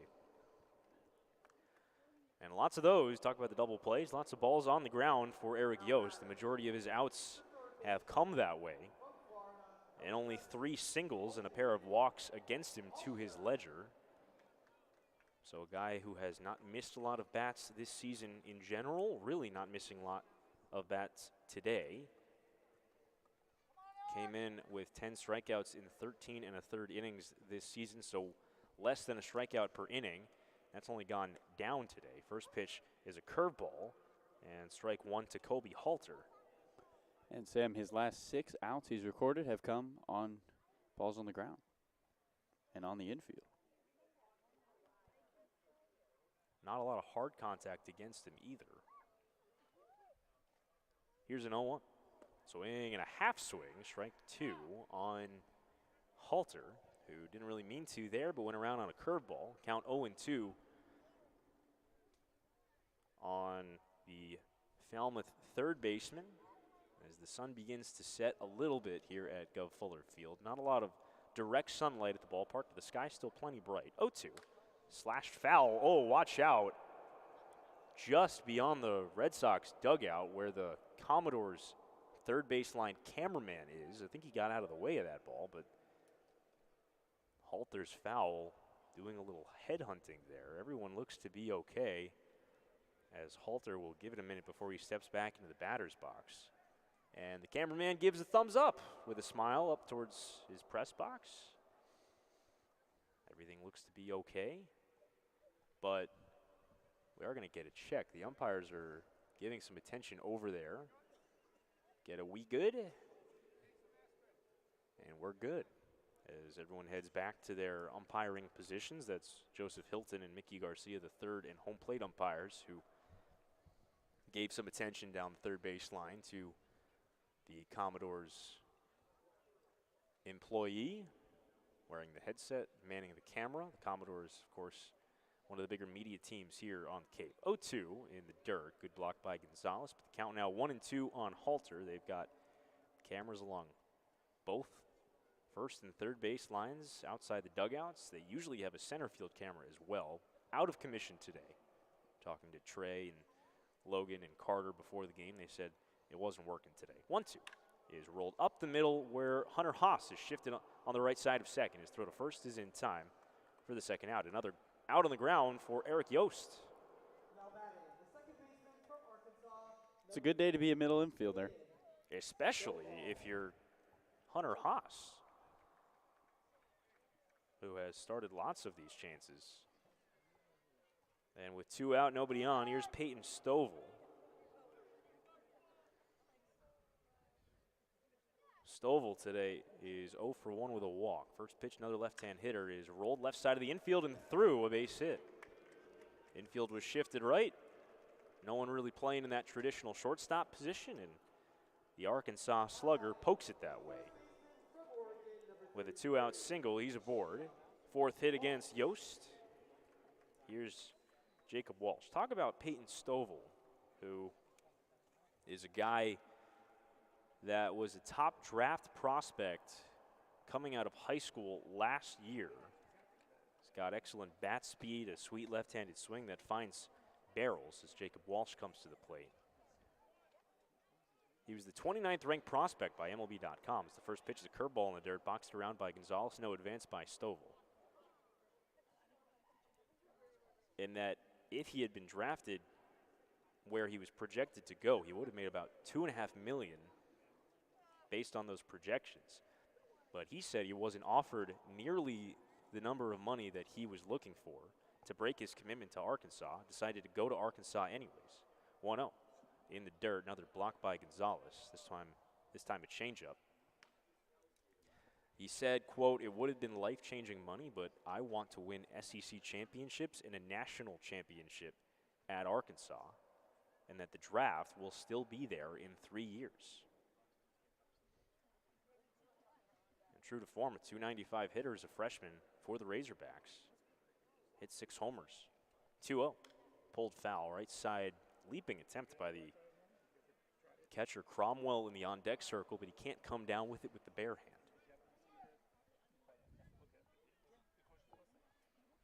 So a 2-1 count on Walsh, who Line sharply to left, was hit by a pitch and erased on one of the double plays. That was his last time up. Runner on first, 2 down. Red Sox lead 3-0 here in the bottom of the 6th. Yost deals a 2-1. Fastball misses inside. So count 3-1 on Walsh, who has homered already 4 times this summer. Went homerless in Katuitt in the last time out for the Commodores. That's broke a 2-game home run stretch for the left-hand slugger. 3-1, here it comes. Curveball ripped towards short. That's the third baseman Ferreras in the shift. He flips to Hunter Haas at second in time for the fielder's choice and pushes us along through the 7th. A quick-moving game here at Gov Fuller Field. Eric Yost with 6 scoreless, pacing the Red Sox, who lead 3-0. We'll be right back.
No summer in Whitey Red Sox Nation would be complete without our youth baseball clinics, where boys and girls ages 5 and up can learn the game of baseball and the importance of sportsmanship. Kids get to master the fundamentals of the game and sharpen their skills in a fun baseball clinic taught by Coach Pickler and the future major leaguers on our roster. For more information, go to WhiteyRedSox.com/clinics. This year's youth baseball clinics are proudly sponsored by the Salty Dog Group of Keller Williams, MP Sports Cards, and Giardino's Family Restaurant. The Yarmouth Dennis Red Sox and all the kids thank you.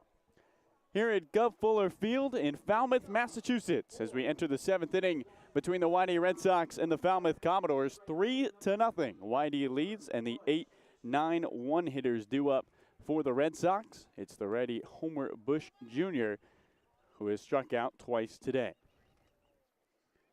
Faces Josh Stewart, and the first pitch down the hill. Curveball misses above the zone. 1 ball and no strikes. Homer, who has struck out 11 times over his last 8 games, looking to reach today. 1-0. And he takes a fastball at the knees on the outer edge. 1 ball and 1 strike. Lights starting to turn on as the sun sets here in Falmouth. Partly cloudy skies. 1-1. Changeup misses low. 2 balls and a strike. What started as a gloomy day has become a nice night here in Falmouth. 2-1. Homer looks at a fastball low. 3 balls and a strike to him. Homer Bush Jr. had his last great game of the summer. 3 for 7 against Falmouth with an RBI on that doubleheader day. Here's his 3-1. And he swings and misses at a fastball at 90. Count runs full to the son of Homer Bush, the major leaguer. Red Sox trying to end a 3-game winless streak. Bush chokes up 3-2. He takes strike 3 at the knees. And down goes Homer Bush Jr. for the 3rd time today via the strikeout. There's one away with nobody on. 3-0, YD leads Falmouth. And there's the first strikeout for Stewart. And that brings up Fernando Gonzalez, the right-handed batter, with the bases vacant and 1 gone. Stewart from the first base side. Opening offering. Fastball for a strike. No balls and 1 strike to Gonzalez, who's also 0 for 2. YD with a run in the 4th 2 in the 6th, the 1. Curveball drops in, and the count, no balls and 2 strikes, quickly to Gonzalez. Just 4 hits on the summer for the catcher. Open stance, left foot on his toe. Here's the 0-2. And he takes a slider away. 1 ball and 2 strikes. With 1 out and nobody on. It's been the top of the lineup that's done all the damage. The bottom 4 hitters do not have a hit, and nobody has reached base today for YD. 1-2. Swing and a miss. On the fastball, back-to-back strikeouts for Josh Stewart to begin the top of the 7th. And here's Caden Connor as the lineup card flips. And YD trying to add to their 3-0 lead, looking for their 3rd straight win over these Falmouth Commodores. Won both on the 26th. Most likely the end we've seen of Eric Yost, Sam, but what an outing for him today. I haven't seen a pitcher go longer than 6 for YD all summer. Left-handed bat of Connor looks on and appraises a first pitch change-up that misses away. 1 ball and no strikes. Red Sox first trip here to Falmouth. They'll be back on the 30th. The hour-long drive from YD. 1-0. Change up low. Fastball, 2 balls, no strikes. Connor singled and scored back in the 6th inning. Cal State Fullerton Titan looking to reach with 2 gone. 2-0. And he takes a fastball at the top of the zone. 2 balls and a strike. Fans filling the bleachers down the right and left field line. Flag quietly blowing in. 2-1. Swinging a ground ball into left field, a base hit. Caden Connor with his 2nd knock as he reaches with 2 outs. And here comes Hunter Haas as YD looks to spark a rally with 2 away. It's a nice piece of hitting by Hunter Haas. He just stayed back on that curveball on the outer half and punched it that way.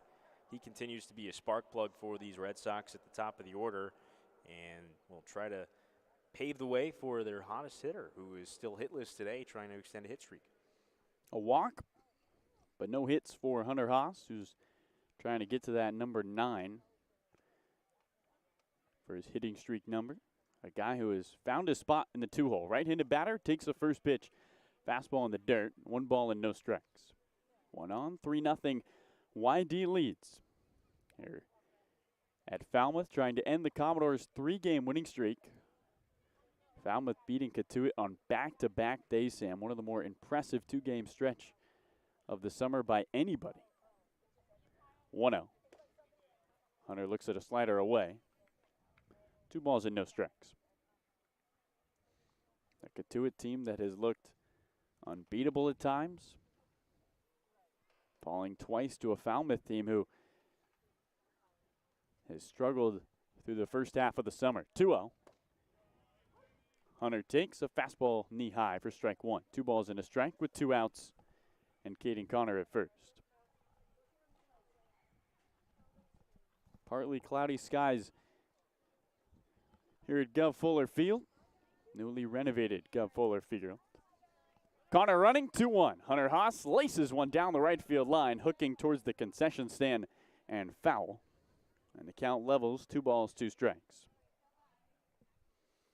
Nobody getting warm in that bullpen down the left field line for the Red Sox, so we might see Eric Yost come out for the 7th. We've yet to see a pitcher go more than 6 all summer. But can the returning YD Red Sox trust? Maybe Scott Pickler feels like this is the best he's seen. Yost, 2-2. Connor running again. Fastball misses away. The throw on to second. They got him.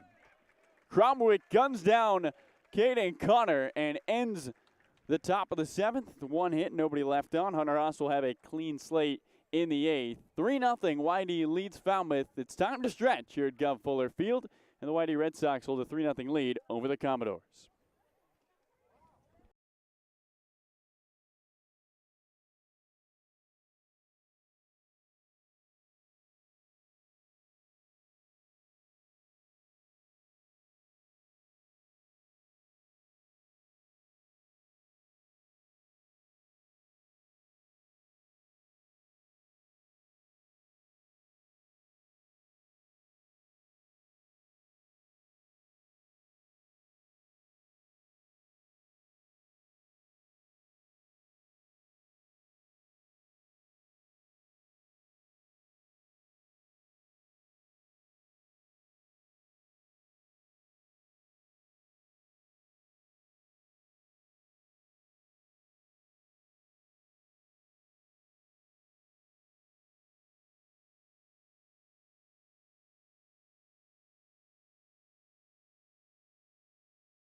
We welcome you back to Gov Fuller Field here in Falmouth, Massachusetts, where it's the halfway point of the season. For the first time this summer, we see a starting pitcher, pitch into the 7th inning. Eric Yost, the returning Whitey Red Sox, making his longest start in his Cape League career as the right-handed pitcher who sits at 74 pitches deals to the right-handed bat of Josiah Cromwick. Yost first pitch home. Cromwick swings and lifts this one into the gap in the left center field. Left fielder Caden Connor calls off the center fielder Cole Carrig and makes the catch as the C cubed comes together, and there's one away. The alliterative outfielders converging. Those two guys we saw earlier in the game, Cole Carrig took one away from Caden that might have been his routine play, and there Caden saying, nope, I get this one. So 1 out, base is empty. And Yost now deals to the left-handed bat of Corey Collins out of Georgia. First pitch home. Curveball. Misses low. The count 1 ball and no strikes. 3-0. The Whitey Red Sox lead the Falmouth Commodores. Hope you stretched. It's the bottom of the 7th. Flag now quiet in right. Here at Gov Fuller Field. 1-0. Curveball drops in at the bottom of the knees. 1 ball, 1 strike with 1 out and the base is empty. Yost, hands just in front of his belly button, brings the glove head high, peers over the top of it, 1-1, and is swinging a pop-up down the left field line into the houses that are down that left field line behind us, and the count 1 ball and 2 strikes. Corey Collins, Sam, a criminal justice major at Georgia, has taken a walk today, grounded out to short. Bat rests on that left shoulder. Here comes Yost, 1-2 to the plate. Curveball misses low. 2 balls, 2 strikes. Eric Yost on the mound. In the 3 games Whitey has played against Falmouth, starting pitchers have not allowed a run in 18 innings of work. 1-2. Fastball check swing. Did he go? Check on third. And yes, says third base umpire Joseph Hilton. There's just the 2nd strikeout for Eric Yost with 2 gone in the bottom of the 7th. And up comes Andrew Pinckney with the bases clear. 3-0. Whitey's lead over Falmouth. And he hasn't needed them. Just 4 singles to his ledger. And 3 double plays have erased the majority of those. Right-handed batter, Pinckney has one of those singles as he looks at a first pitch fastball for a strike. Yost's arm doesn't look tired according to the radar gun. That fastball at 91. Fastest we've seen him throw is 92 today. Here comes his 0-1. Pinckney fouls one back to the screen. No balls and 2 strikes with 2 outs and nobody on.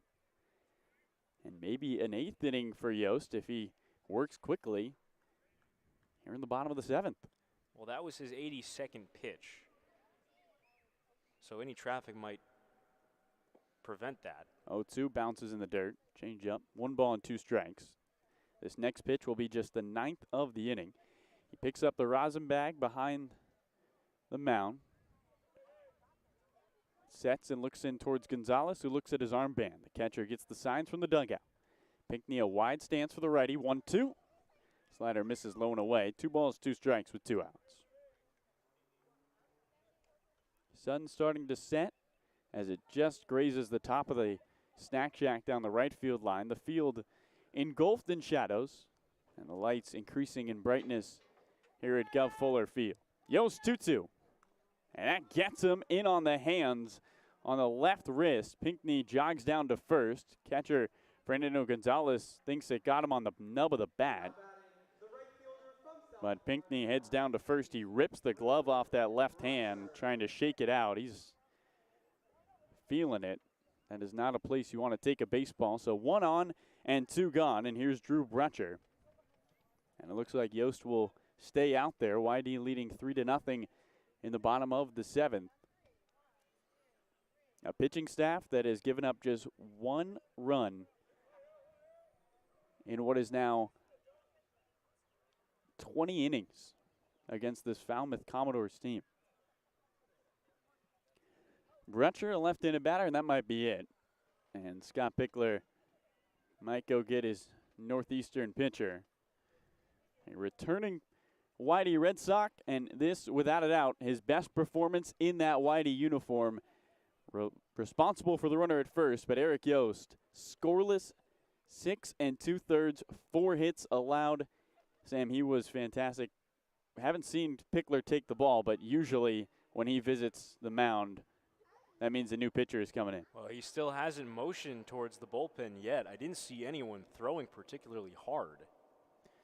Bullpen catcher Nolan is over towards the bench, and Mickey Garcia, the home plate umpire, now wants to go talk, and there's the signal to the bullpen. So that does it for Eric Yost, and the dugout will come out and give him his props. 2 outs in the bottom of the 7th. Yost with a fantastic 6 2/3, and we'll be back after this. 3-0. YD leads Falmouth.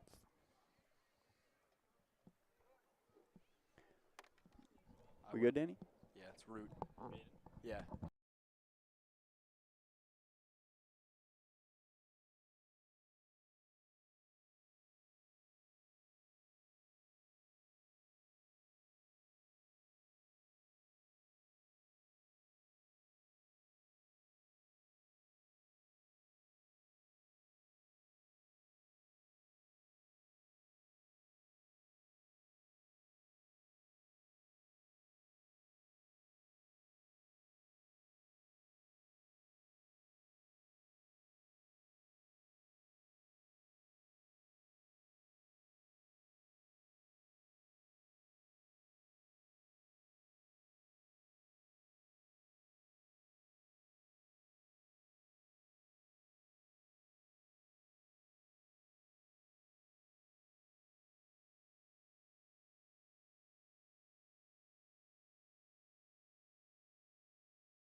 We welcome you back to Arnie Allen Diamond at Gov Fuller Field. 3-0. The Whitey Red Sox lead the Falmouth Commodores, trying to get back on track after a 3-game winless streak into the off day yesterday. And a new pitcher on the mound. It's Baden Root out of the bullpen, out of Oklahoma State. Baden making his 4th appearance of the summer. He's thrown 1 inning in each of his last 3 appearances. 4 strikeouts, no hits, and just 2 walks. But Sam, let's take a moment.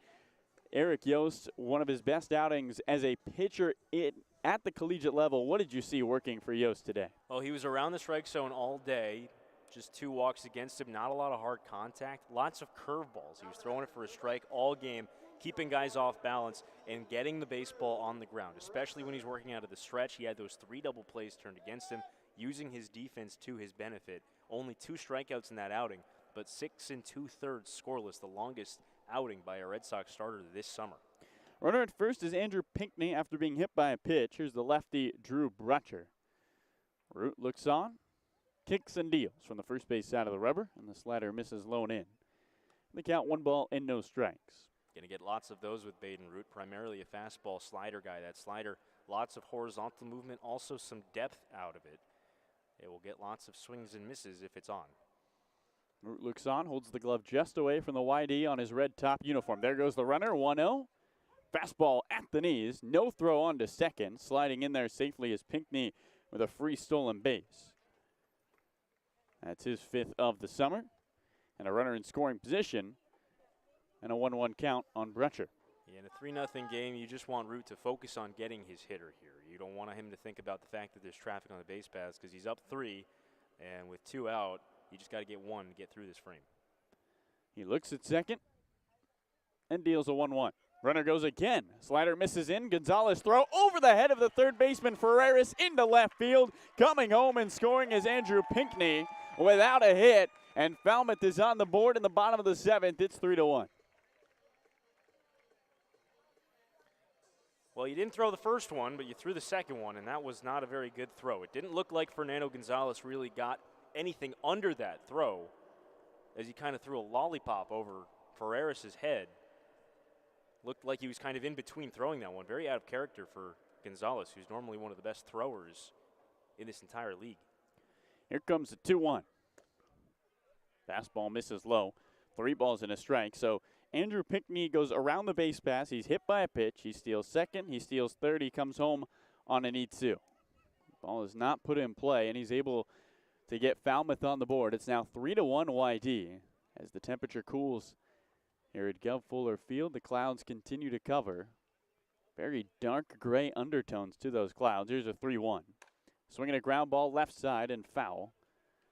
And the count 3 balls and 2 strikes to Drew Brecher. For the time being, that is an unearned run on Eric Yost Ledger. I believe it would become an earned run if Brecher were to get a hit here or extend the inning. That would lead to a hit. Shift is on for Brecher. Shortstop Hunter Haas playing right of second base. Chase Mydroff, the second baseman, is in the hole, both his feet in the outfield grass. Ferreras, the third baseman, playing it short. Here's a 3-2. Swinging a foul tap. He just gets a piece. Fernando Gonzalez comes up hobbling as he took that one off the left quad. And Brecher awaits another 3-2 pitch. YD Red Sox, one of the best teams on the road this summer, 6-3, taking on a Falmouth team who is record-wise the worst team at home, just 3-6. But Falmouth coming off back-to-back wins over the best team on Cape in Katuitt. Hot right now. 3-2. Fastball just misses below the knees. And a walk to Drew Brecher puts a runner aboard and brings the tying run to the plate. Here's Anthony McKenzie. 3-1. YD leads Falmouth. The 9-hole hitter with 1 home run on the summer. He's just 1 for his last 10. A hit today in the third and was on the front end of a double play. Those high socks pulled up over the knees to the left-handed batter with Drew Brecher at first, who's got a stolen base this summer. Opening offering, he swings and hits one on the ground softly towards second. Second baseman Mydroff doesn't have to move. He vacuums it up, throws to first, and that ends the bottom of the 7th. No hits, 1 left. Comes across on the throwing air from the catcher Gonzalez, and Falmouth is on the board. It's 3-1 YD through 7 here at Gov Fuller Field.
We welcome you back to Gov Fuller Field here in Falmouth, Massachusetts, where the YD Red Sox hold a 3-1 lead over the Falmouth Commodores.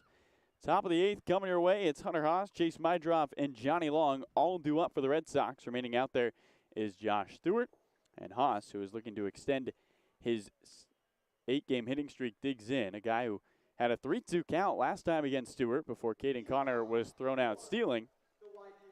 And Sam, kind of a sneak preview for Haas, who now gets a fresh slate.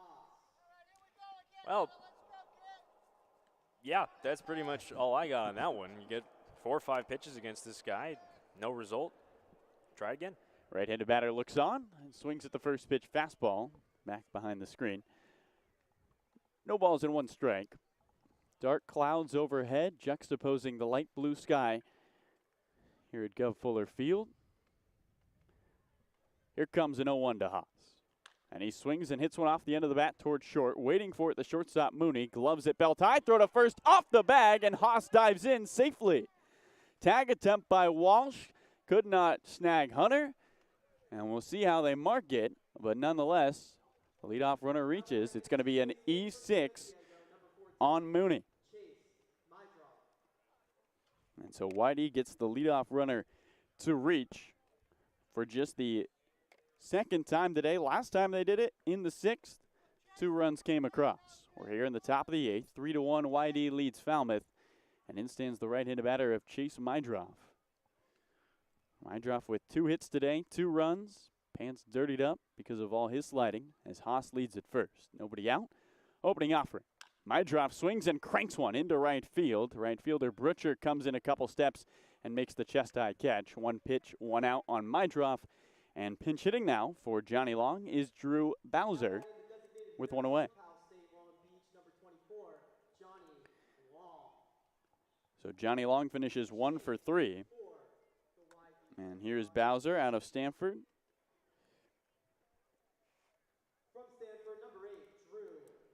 Right-handed batter who is 2 for 13 on his young summer season. Haas leads at first. He led Arizona State in stolen bases 2 years ago. Just 1 stolen base this summer. First pitch to the righty. Bowser swings and misses as he gets under a fastball at 89. No balls and 1 strike. Bowser, a big body at the plate, 6'4". Taps the outside and the inside of the plate. Looks towards Stewart, who sets at the bell. 0-1. Fastball on the inner edge. And the count quickly, no balls and 2 strikes to Bowser. Haas at first after reaching on the air. YD looking to add to their 3-1 lead over Falmouth in the visitor half of the 8th inning. Trying to get back on track with a win. 0-2. Fastball low. 1 ball and 2 strikes. Long hold from the catcher Cromwick, but home plate umpire Mickey Garcia not enticed. Still a good crowd on hand. Fans in the right field bleachers and the left field bleachers. Some action in the Falmouth bullpen. Here's the 1-2 down the hill. Bowser swings and misses and strikes out. 90 on the fastball. That is the 3rd strikeout for Josh Stewart. And after the leadoff batter reaches, 2 guys go down in order. And here's Cole Carrig, who has been the hottest batter today. 2 RBIs and 2 hits for the San Diego State Aztec. Again, these dark clouds hanging over the top of Arnie Allen Diamond, but no rain in the forecast. They're just threatening. Lights illuminating the field here in Falmouth, Massachusetts. Switch hitter batting from the left side. First pitch, he takes one in the dirt, and a fake throw on to second by the catcher Cromwick. Hunter Haas started, then stopped, and Cromwick thought about throwing it to second. That can be a dangerous play if you throw like that without actually releasing the baseball. That can be dangerous because if the ball, with all the velocity of these good athletes' arms when they're throwing the baseball, if it accidentally squirts out of their arm, it could be a free 90. Here comes the 1-0. Carrick shows bunt, bluffs it as he pulls it back and takes the ball in the dirt. 2 balls and no strikes. What I mean by that is you could accidentally spike one and have it trickle out in front of the mound or down the third baseline on the follow-through. Yeah, Cromwick lost his Oregon helmet with that green O on the backside as he faked through that pitch. 0-2. Carrick swings. 2-0, excuse me. Carrick swings and misses at a fastball. 2 balls and a strike. Haas, who has seen 2 of his teammates go down. Mydroff lined out to right. Drew Bowser struck out swinging. He leads at first. 3-1. YD leads Falmouth. Cole Carrick with the wide stance. Bat bouncing off his shoulder. 2-1. Swing and a miss. Another fastball. 2 balls, 2 strikes. Carrick now walks out of the batter's box, brushes some dirt aside, and digs back in. Levi Wells out of Texas State is warming up in the pen for Falmouth. 2-2, runner goes. Swing and a miss, strike 3. Carrig is down on the K. Back-to-back strikeouts end the frame for Josh Stewart as he gets around the leadoff batter reaching. We head to the bottom of the 8th here in Falmouth. Baden Root will jog out for his second inning of work. It's 3-1. YD leads the Commodores on the road here at Gov Fuller Field.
We welcome you back to YD Baseball here in the Cape Cod Broadcast Network. 3-1, the YD Red Sox lead the Falmouth Commodores, and the top of the lineup due up. It's Alex Mooney, Colby Halter, and Peyton Stovall.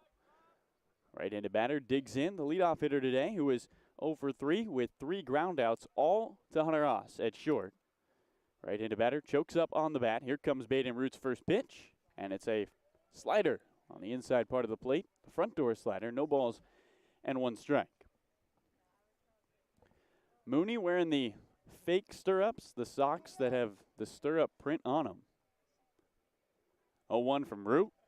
And he swings and sends it right back up the middle into center field, a base hit. Alex Mooney with his first knock of the day comes to begin the bottom of the 8th, and that brings up the tying run. 3-1 YD leads Falmouth. Here's Colby Halter.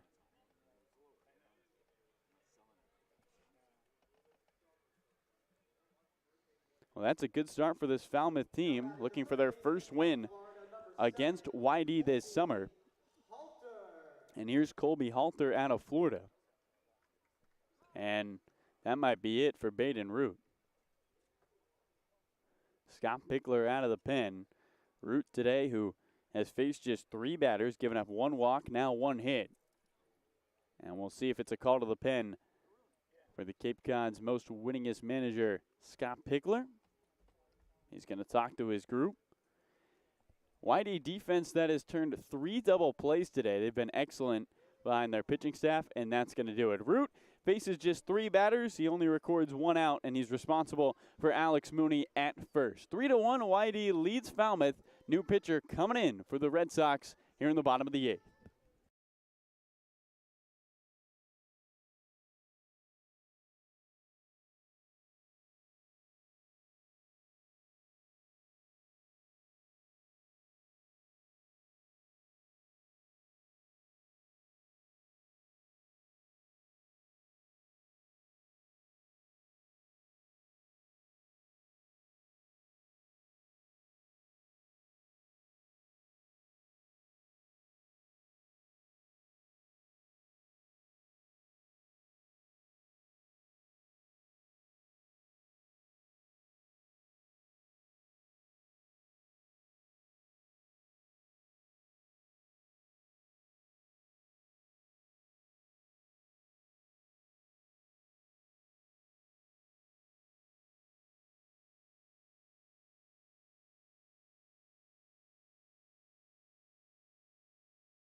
We welcome you back to YD Red Sox Baseball here in the Cape Cod Broadcast Network. I'm Carlo Jimenez alongside Sam Lebowitz. Bottom of the 8th inning, 3-1. YD leads Falmouth, and a new pitcher on the mound. It's the righty Connor Thurman out of the University of San Diego to face the left-handed bat of Colby Halter. The tying run with Alex Mooney at first. Thurman exhales, kicks, first pitch. Change up, misses low and away. 1 ball and no strikes. Thurman making his 4th appearance out of the bullpen. His best came in his last outing on July 2nd against Wareham. 2 innings of work, faced the minimum, struck out 3. Thurman's 1-0. Slider catches the plate. 1 ball, 1 strike. And Carlo, you talk about that last outing against Wareham. He threw 28 pitches, and Connor Thurman throws a lot of sliders. 25 of those 28 pitches were those sliders. Slider was working for him that day. Nobody out, runner on. And this 3-1 YD lead, 1-1. Another slider. This one foul tipped over towards us. The count, 1 ball and 2 strikes. Mooney with decent speed over at first. 5 stolen bases this summer for him. 12 this past spring at Duke for the ACC all-freshman teamer. And Colby Halter still looking for his first hit today. Trying to keep the line moving for the Falmouth Commodores in the bottom of the 8th inning. Thurman sets, a big exhale. He kicks, runner goes, and a swing and a pop up. Straight back. In foul territory, Mooney has to turn around and head back where he came from. The count, 1 ball and 2 strikes. Try it again here to Halter.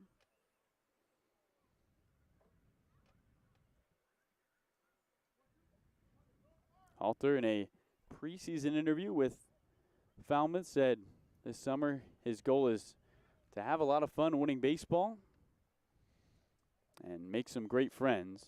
Right foot bouncing in that batter's box. 1-2, hits it on the ground down the right field line, foul. And a count of ball and 2 strikes.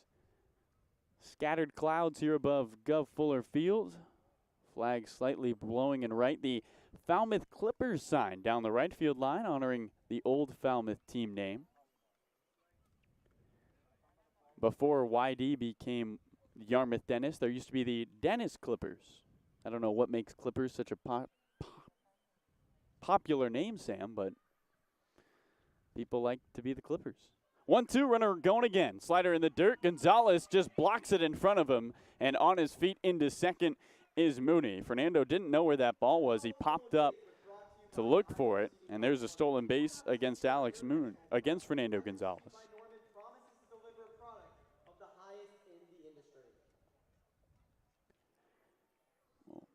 One thing to note today, Sam, that is something that Falmouth has been able to take advantage of. Not a lot of other teams have run well against Fernando Gonzalez, but 3 stolen bases today for the Commodores. Fernando had allowed 3 all summer coming into today, and now he goes and talks to his pitcher, Connor Thurman, as the Georgia Bulldog and the Torero from the University of San Diego get together. Runner at second, the tying run at the plate, 3-1. The YD Red Sox lead the Falmouth Commodores with nobody out. And Eric Yost, after pitching 6 2/3 of fantastic baseball, can his bullpen keep this lead?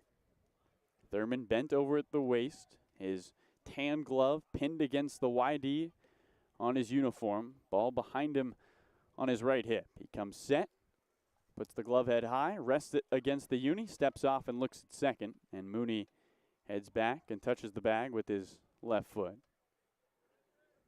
Halter waving the bat, belt high, choked up with 2 strikes. 2 balls and 2 strikes the count. He bounces in the batter's box. Thurman looks at second, deals a 2-2, swing and a miss, he got him. Connor Thurman with a big-time pitch. There's the fastball. And the first strikeout for Connor Thurman is the first out of the bottom of the 8th. And up comes Peyton Stovall. Left-handed batter with a runner at second. 3-1, YD leads Falmouth. Sam, you were talking about Stovall's decision to go to Arkansas instead of be a first-round pick, as the left-handed batter looks at a first-pitch fastball slider low. And it wasn't a dream start for the Arkansas Razorback. At times struggled this season, injured a finger towards the end of the year, missed a couple of SEC series, but found his bat in the playoffs. Runner goes, here's the 1-0. Fastball drops in for a strike, and on to third is Alex Mooney with another stolen base.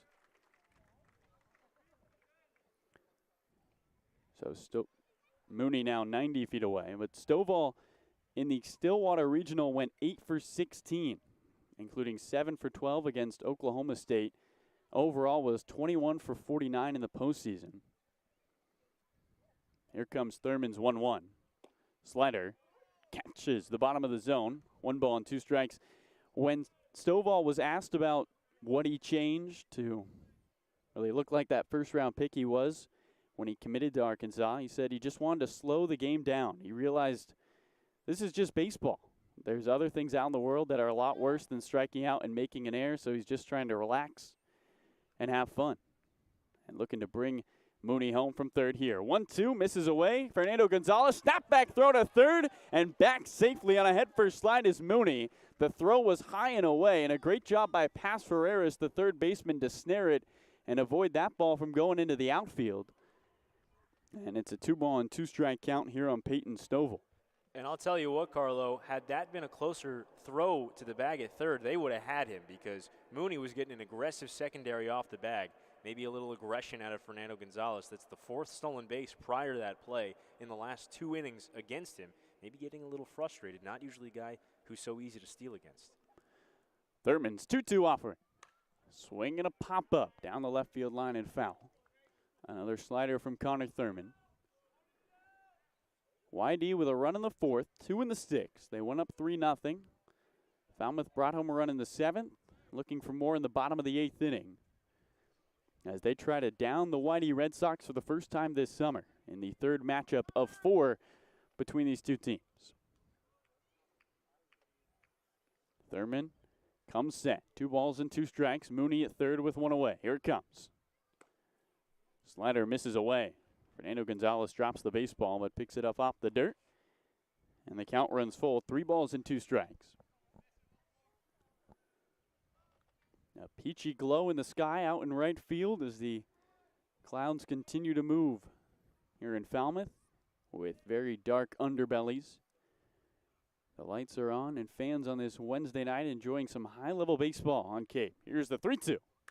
And a swing and a high fly ball down the left field line that hooks over towards the bleachers and over them. And another full count offering on the way to Peyton Stovall.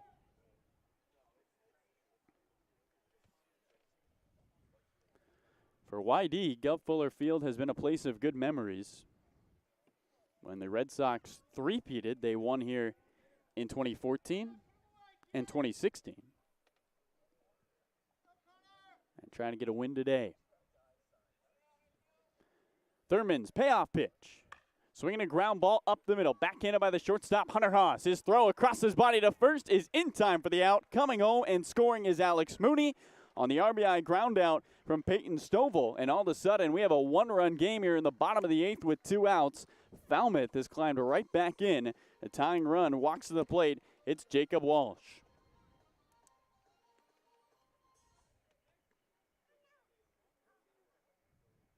The smart base running today for Falmouth has been key as Scott Pickler heads out of the dugout and wants to go talk to Connor Thurman. But, Sam, in both runs that Falmouth has scored in this game, the guy who has scored has stolen 2 bases.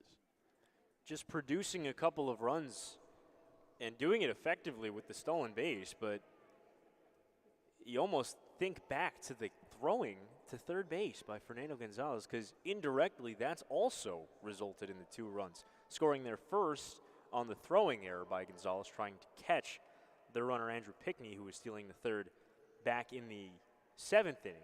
And then Gonzalez essentially having Mooney picked off third base on that back pick earlier in that at-bat that we just had. Unable to get him because the throw was just a little bit high, but a good throw to the bag probably would have had him, and we're going to see yet another pitching change in this one. A new pitcher with 2 outs in the bottom of the 8th inning. It's 3-2. Whitey leads Falmouth as Jacob Walsh comes to the plate. The Oregon Duck will face a new arm out of the pen for YD, trying to protect the one-run lead. We'll be right back here on the Cape Cod Broadcast Network.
We welcome you back to YD Baseball here at the Cape Cod Broadcast Network. 3-2, the YD Red Sox lead the Falmouth Commodores after a run comes in on an RBI ground ball from Peyton Stovall.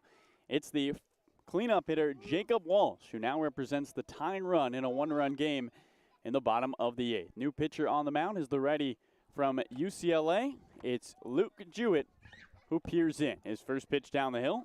And the left-handed batter looks at a fastball for a strike, low. And the count, no balls and one strike. Pac-12 on Pac-12, but not for long here, Sam, as UCLA and USC have decided to join the Big Ten. So these two conference opponents for only 2 more years, 0-1, and a big swing and a miss on the slider. The count, no balls and 2 strikes to Walsh. Back-to-back Ducks that Jewett will face, and Walsh and Cromwick looking for one more out in the bottom of the eighth. 0-2. Walsh likes what he sees. From the right side of the rubber, the 0-2 is a fastball high. 1 ball and 2 strikes. Shift is on here for the left-handed batter. Shortstop Hunter Haas to the right of second. Mydroff is in the hole, the second baseman in the outfield. 1-2. Change up, drops in the dirt. 2 balls, 2 strikes. Jacob Walsh with home runs in 2 of his last 3 games. He's got 4 on the summer. 2-2. Swing and a miss. Changeup gets him to chase, and Luke Jewett gets the out to end the bottom of the eighth. A run comes across for Falmouth on an RBI ground ball from Peyton Stovall as Alex Mooney scores, but that is all in the bottom of the eighth inning. 1 hit, nobody left on. 1 comes across. It's now a 1-run game. We head to the 9th. YD will be looking for some insurance with the 6, 7, 8 batters due up when we return. 3-2, Red Sox lead the Commodores.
We welcome you back to Arnie Allen Diamond here at Gov Fuller Field for the top of the 9th inning as the Whitey Red Sox are leading by a toothpick here in Falmouth, Massachusetts. 3-2, the advantage over the Commodores for the Red Sox. And a new pitcher on the mound. It's the right-handed arm of Levi Wells out of Texas State University.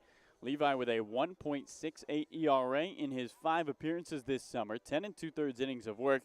He's been one of the best pitchers for Falmouth. Has not allowed an earned run in his last 5 2/3 and faces Mike Bovee, Paz Ferreras, and Homer Bush Jr., the 6, 7, 8 hitters for YD here in the top of the 9th.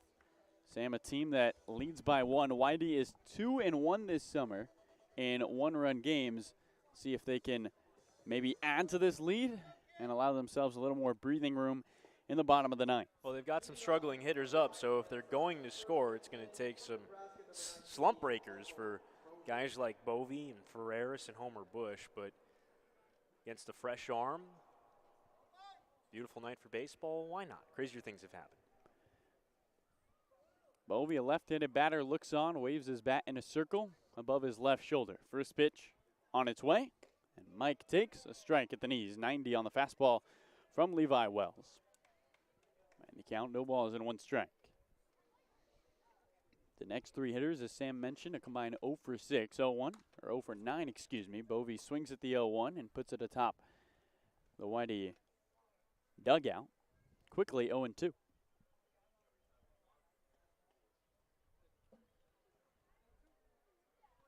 Red Sox looking to get the leadoff runner aboard for the 3rd time today.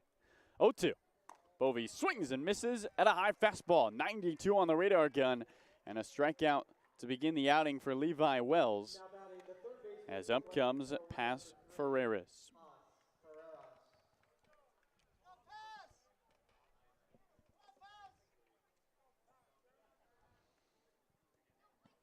3-2, YD leads Falmouth, top 9. Sun is pretty much set here at Gov Fuller Field. Right-handed bat of Ferreras swings and misses at a first pitch fastball up to 93. No balls and 1 strike to him with 1 out and nobody on. Ferreras 0 for 3 today with a strikeout. Just 3 for his last 29. 0-1, and he foul taps one into the glove of Cromwick, and back-to-back hitters fall behind 0-2 against Wells. Base is empty, 1 away. Red Sox leading by a run. Here comes Wells, 0-2 from the first base side of the rubber.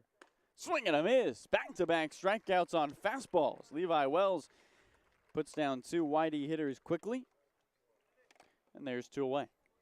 Now batting the right fielder from Grand Canyon, number 18, Homer Bush. So with 2 gone and nobody on, it's the right-handed bat of Homer Bush Jr. who's trying to avoid 4 strikeouts today. Wells likes the first sign he sees. He exhales, shrugs his shoulders. First pitch. Bush swings and misses. 93 on the fastball that these Whitey hitters, Sam, just can't seem to lay off. Well, Levi Wells was pretty good this year. Sun Belt first team, an all Sun Belt Conference first teamer. 0-1. Bush takes curveball in the dirt. 1 ball, 1 strike. But even still, Wells was a starter primarily for Texas State and was about a 1 strikeout per 9 guy, a little under actually, about 8.5 strikeouts per 9 innings. But he's coming out missing bats with the fastball. 1-1. There's the fastball. Bush laces it into left field, a base hit. Homer Bush Jr. picks up the hit. Now he's going to try for second. Late decision. The throw, they got him. Bush rounded first, did not go at first, and then decided, wait, I want to try for second, and that late decision cost him a single, but he's thrown out at second base. A good throw by the left fielder, McKenzie, and a nice tag by Stovall. Luke Jewett jogs out there. He needs 3 more outs in the bottom of the 9th. YD leads Falmouth 3-2.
Whitey Red Sox need 3 outs, but they do not have a lot of room to play with. It is 3-2. The Red Sox lead the Falmouth Commodores, bottom of the 9th inning, and we do not play extras here in the Cape Cod Baseball League. All right, here is a right-handed bat of Josiah Cromwick. It is 5-6-7 due up for the Falmouth Commodores, looking for that 1 run against the righty, Luke Jewett. The UCLA pitcher kicks and deals. And a changeup misses low. Defensive changes for YD. Moving from left to first is Caden Connor. And into left goes Jack Costello. So Bovey out of the game for Costello. 1-0. Changeup low again. 2 balls and no strikes to Josiah Cromwick.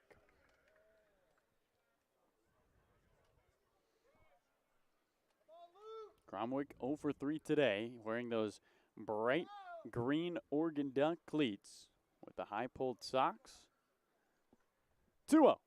Fastball catches the top of the zone. 2 balls and a strike. That's good on Luke, just attack with the fastball. He's got a good fastball. In his last outing in Orleans, in which he threw 3 brilliant scoreless innings, that fastball was clocked up to 95 miles an hour. 2-1. Slider catches low and away. 2 balls and 2 strikes. Oh, that was a good one, too. So whatever works, clearly. The fastball, the slider, the changeups were, the first 2 pitches both were in the dirt, but those last 2 were very, very good outings, or offerings, rather, from Luke. So here he goes with this 2-2 pitch. Swinging a ground ball left side. The shortstop, Hunter Haas, on the backhand. Long throw to first. Gets there in time. Hunter Haas is putting on a show at shortstop for the Whitey Red Sox. There's 1 away. He has been everywhere tonight. He has cleaned up everything that's gone his way, whether it's the double play balls, anything in the hole. He's made some long, acrobatic throws across his body like that. Hunter Haas is putting on a clinic on the defensive side today. It's like a black hole gobbling up every baseball that's in his vicinity. He's the guy you don't want to hit it to. Right. Left-handed bat of Corey Collins looks at a first pitch changeup for a strike. No balls and 1 strike. Whitey with runs in the 4th and the 6th. They got their 3. Falmouth has tacked on singletons in the 7th and the 8th. 3-2. Red Sox looking for a win after being winless in their last 3. A 1. Swinging a pop-up straight back. And the count quickly. No balls and 2 strikes to Corey Collins. Again, Jewett with changeups in the first 2 offerings of the at-bat. Those 2 a little bit better because to Cromwick, he missed in the dirt both times. Those ones had plate. And pitching backwards now, he's ahead with changeups. 0-2 down the hill. Swing and a miss. Got him with the fastball. And Whitey is 1 out away from getting back in the win column. Now batting the center fielder from Alabama, number 24, Andrew Pinckney. So here comes Andrew Pinckney with 2 outs and the base paths vacant. He is the last hope for the Falmouth Commodores. Right-handed batter. It was the first run of the game for Falmouth back in the bottom of the 7th. A wide stance for the junior out of Alabama. From the first base side of the rubber, Jewett kicks and deals. And a slider catches the outside part of the plate. No balls and 1 strike.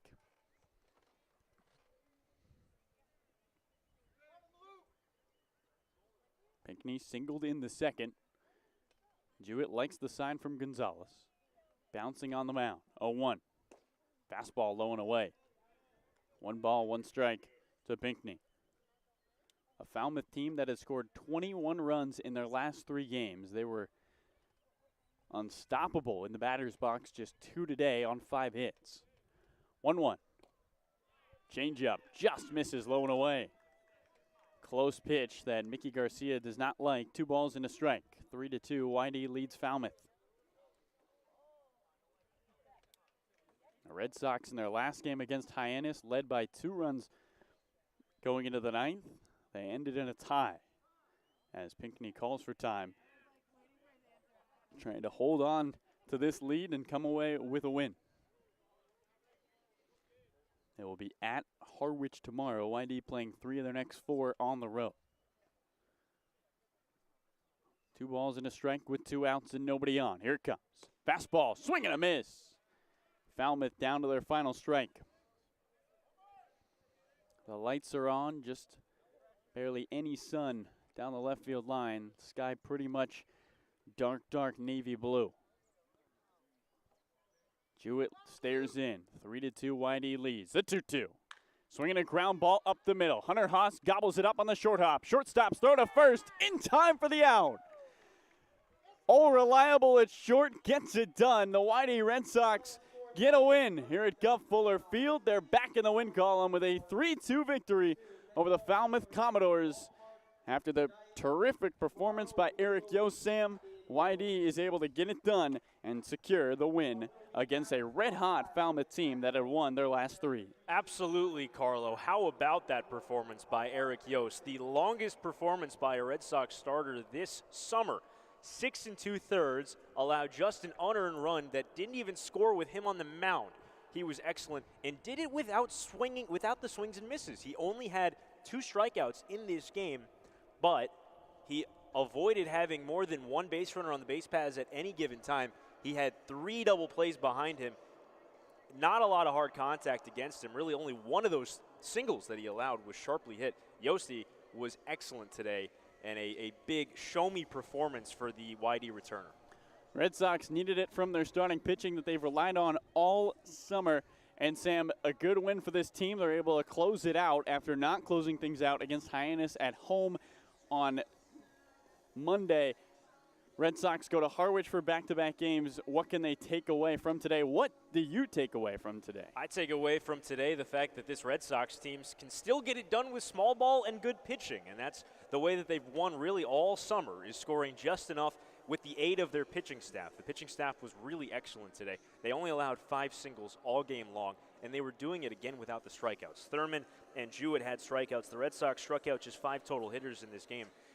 But the defense was outstanding. They did things, they played a very, very clean game is the point I'm trying to get across, is that in a game where you're not getting many swings and misses, when they're putting the ball in play, you got to make the plays. I can sing the praises of Hunter Haas all day because he was as good at shortstop as I've ever seen a shortstop. He was truly outstanding for the Red Sox in this game.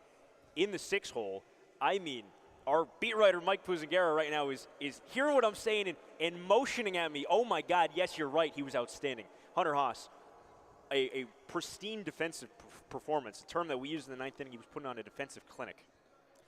That's going to do it for us here on the Cape Cod Broadcast Network. For Carlo Jimenez and Sam Lebowitz, our great producer, Danie. We're saying so long from Guff Fuller Field. We'll see you tomorrow at 6:30. Sam Lebowitz will take us through the first 3 frames, where the YD Red Sox looking to build on a 3-2 win over the Falmouth Commodores here on the road. Thanks for taking your Wednesday night to tune in, and we'll see you tomorrow.